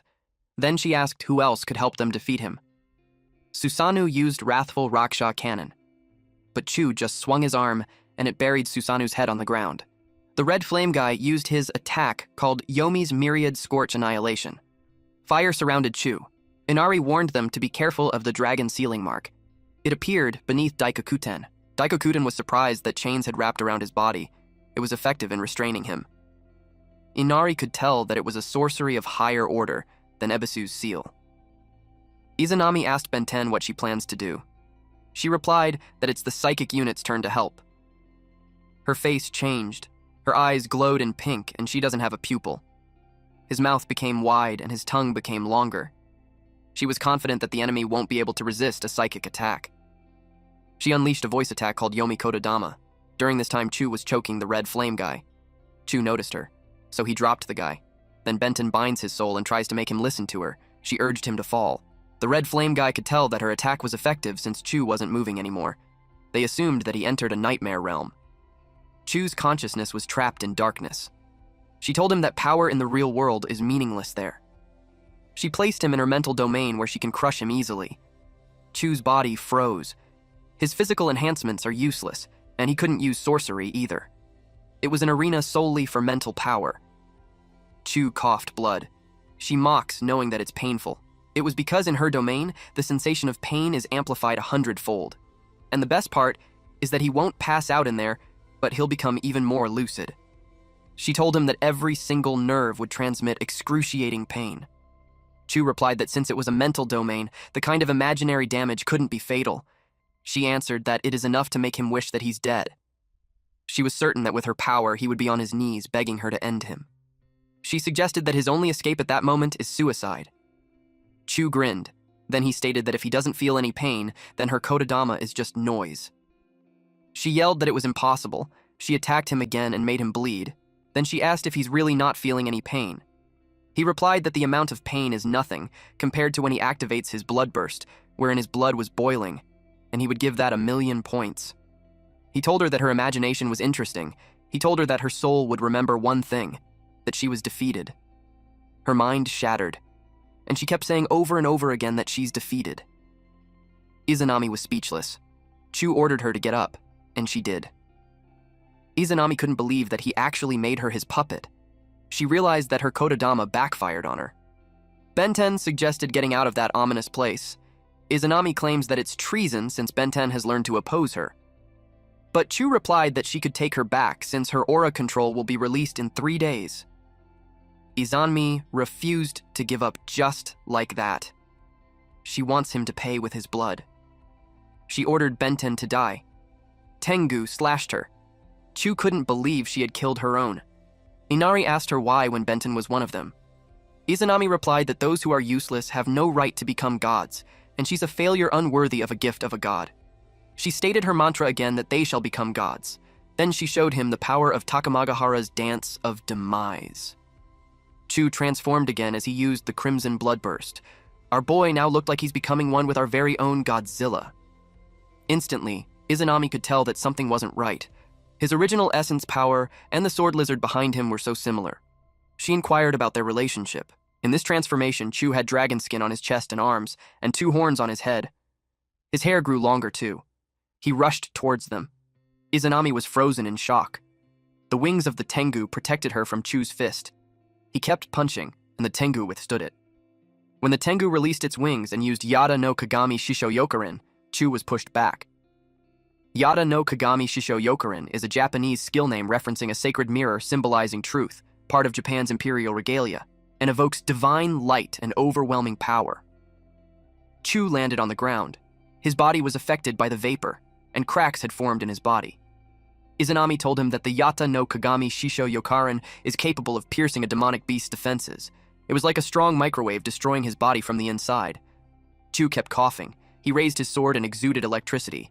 Then he scratched it on the surface. He formed a barrier in front of him while the enemy created several small suns placed in a circular form. Meanwhile, one of them dove on the ground and appeared behind Chu. He used Shadow Eater to do that. Then he pierced Chu from behind, but he was left surprised. Chu had his Imperial Demon armor on. Chu yelled at him to scram and attacked him using his fire.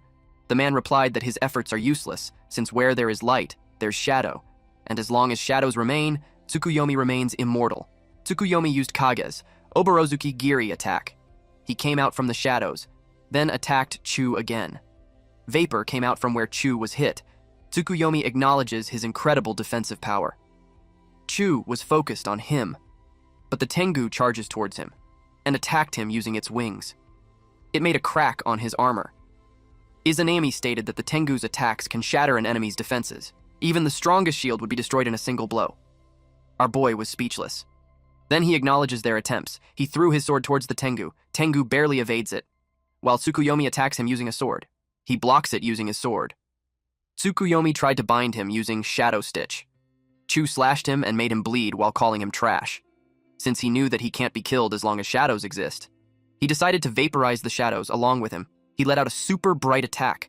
That left Tsukuyomi with burns. He charges towards him again and pierced Tsukuyomi at the center of his chest. Tsukuyomi died. Then Chu challenges the others to step forward if they want to end up like that too. The woman called out to his little brother, Tsukuyomi. As she rushed towards his side, Tengu blocked her path. Then he shook his head. She could only cry and watch her little brother from a distance. Izanami asked everyone why they're just standing around. She told them to attack all at once. Inari trembled from fear. The red flame guy hesitated to attack too. The older sister of Tsukuyomi was angry. She questioned Izanami if the sacrifice was necessary. She fell on her knees as she stated that she let all her little brothers die just to get the origin essence.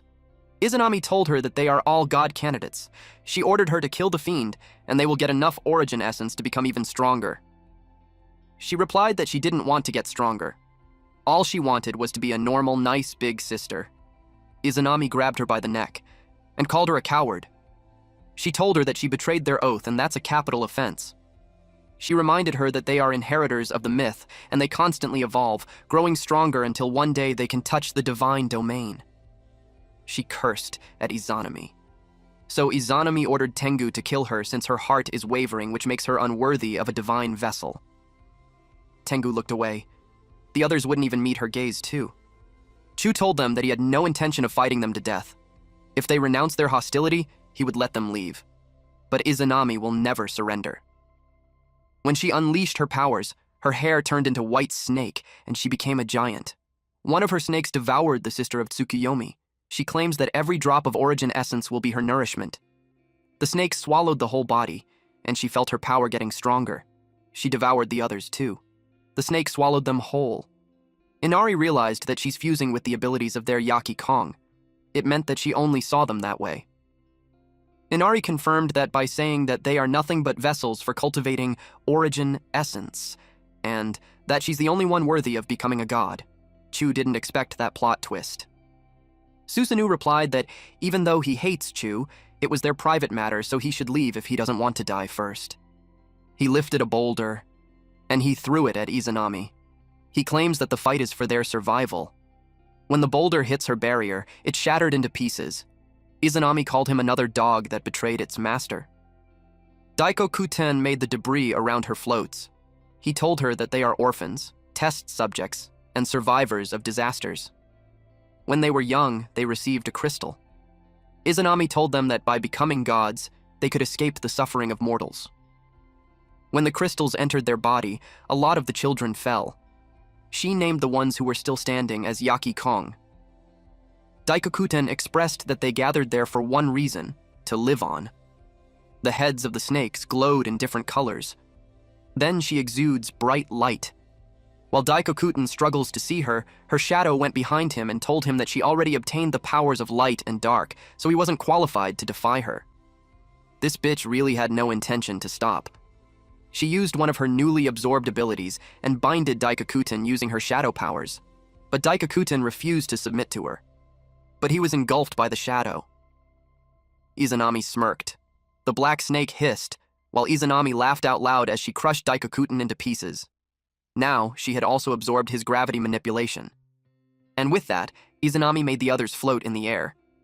First was Susanoo, then the red flame guy and Inari, and then she gathered and pulled them to her to surrender their powers.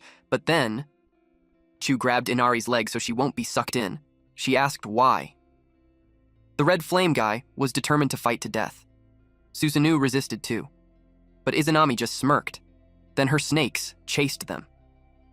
Susanoo's lower body was eaten in a blink of an eye. The red flame guy yelled that he'd take her down with him. The snake breathed fire. Its body expanded. Then it exploded. The red flame guy had chosen to self-destruct rather than let her devour him.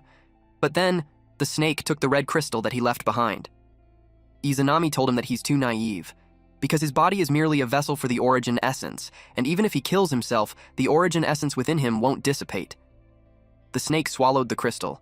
Then it became a flaming snake. Izanami's snake had different colors and appearance based on the origin essence that they had devoured. She already devoured 7. Now her attention was to Inari. She felt cornered because even if she killed herself, it's useless. Tengu was ready to fight back too. Only 2 of them are left. Tengu made hand gestures and disappeared. She realized that he ran away. She acknowledged that it was a clever, cowardly, and realistic choice. Meanwhile, Inari begs Chu to destroy the origin crystal inside her. She begged him to kill her and destroy it since she doesn't want to become a part of Izanami's power. She knew that he's the only one who could do it. Chu was silent. Learning that Inari wanted to use the power of Fiend to destroy the origin essence, Izanami called her a traitor. She told Chu to do it quickly. Otherwise, it will be too late. Izanami was amused that she wants to die. She told her that she will devour the origin essences of the Fiend and the Lizard too, for her to ascend to godhood. Chu took Inari's blade and told her that she doesn't have to die. Izanami told them that they will become sacrifices to the new god. Chu coursed electricity through the dagger, and he threw it at her. Chu previously planned not to get involved in their mess, but she dragged him and his lizard into it, so he changed his mind. Izanami got hit on the forehead, but she just casually pulled out the dagger. She told him that it wasn't enough to kill her. Chu charges in and punched the shit out of her while telling her to die. Thank you all for watching. Please watch this next Giga Chad video, and I'll see you guys next time.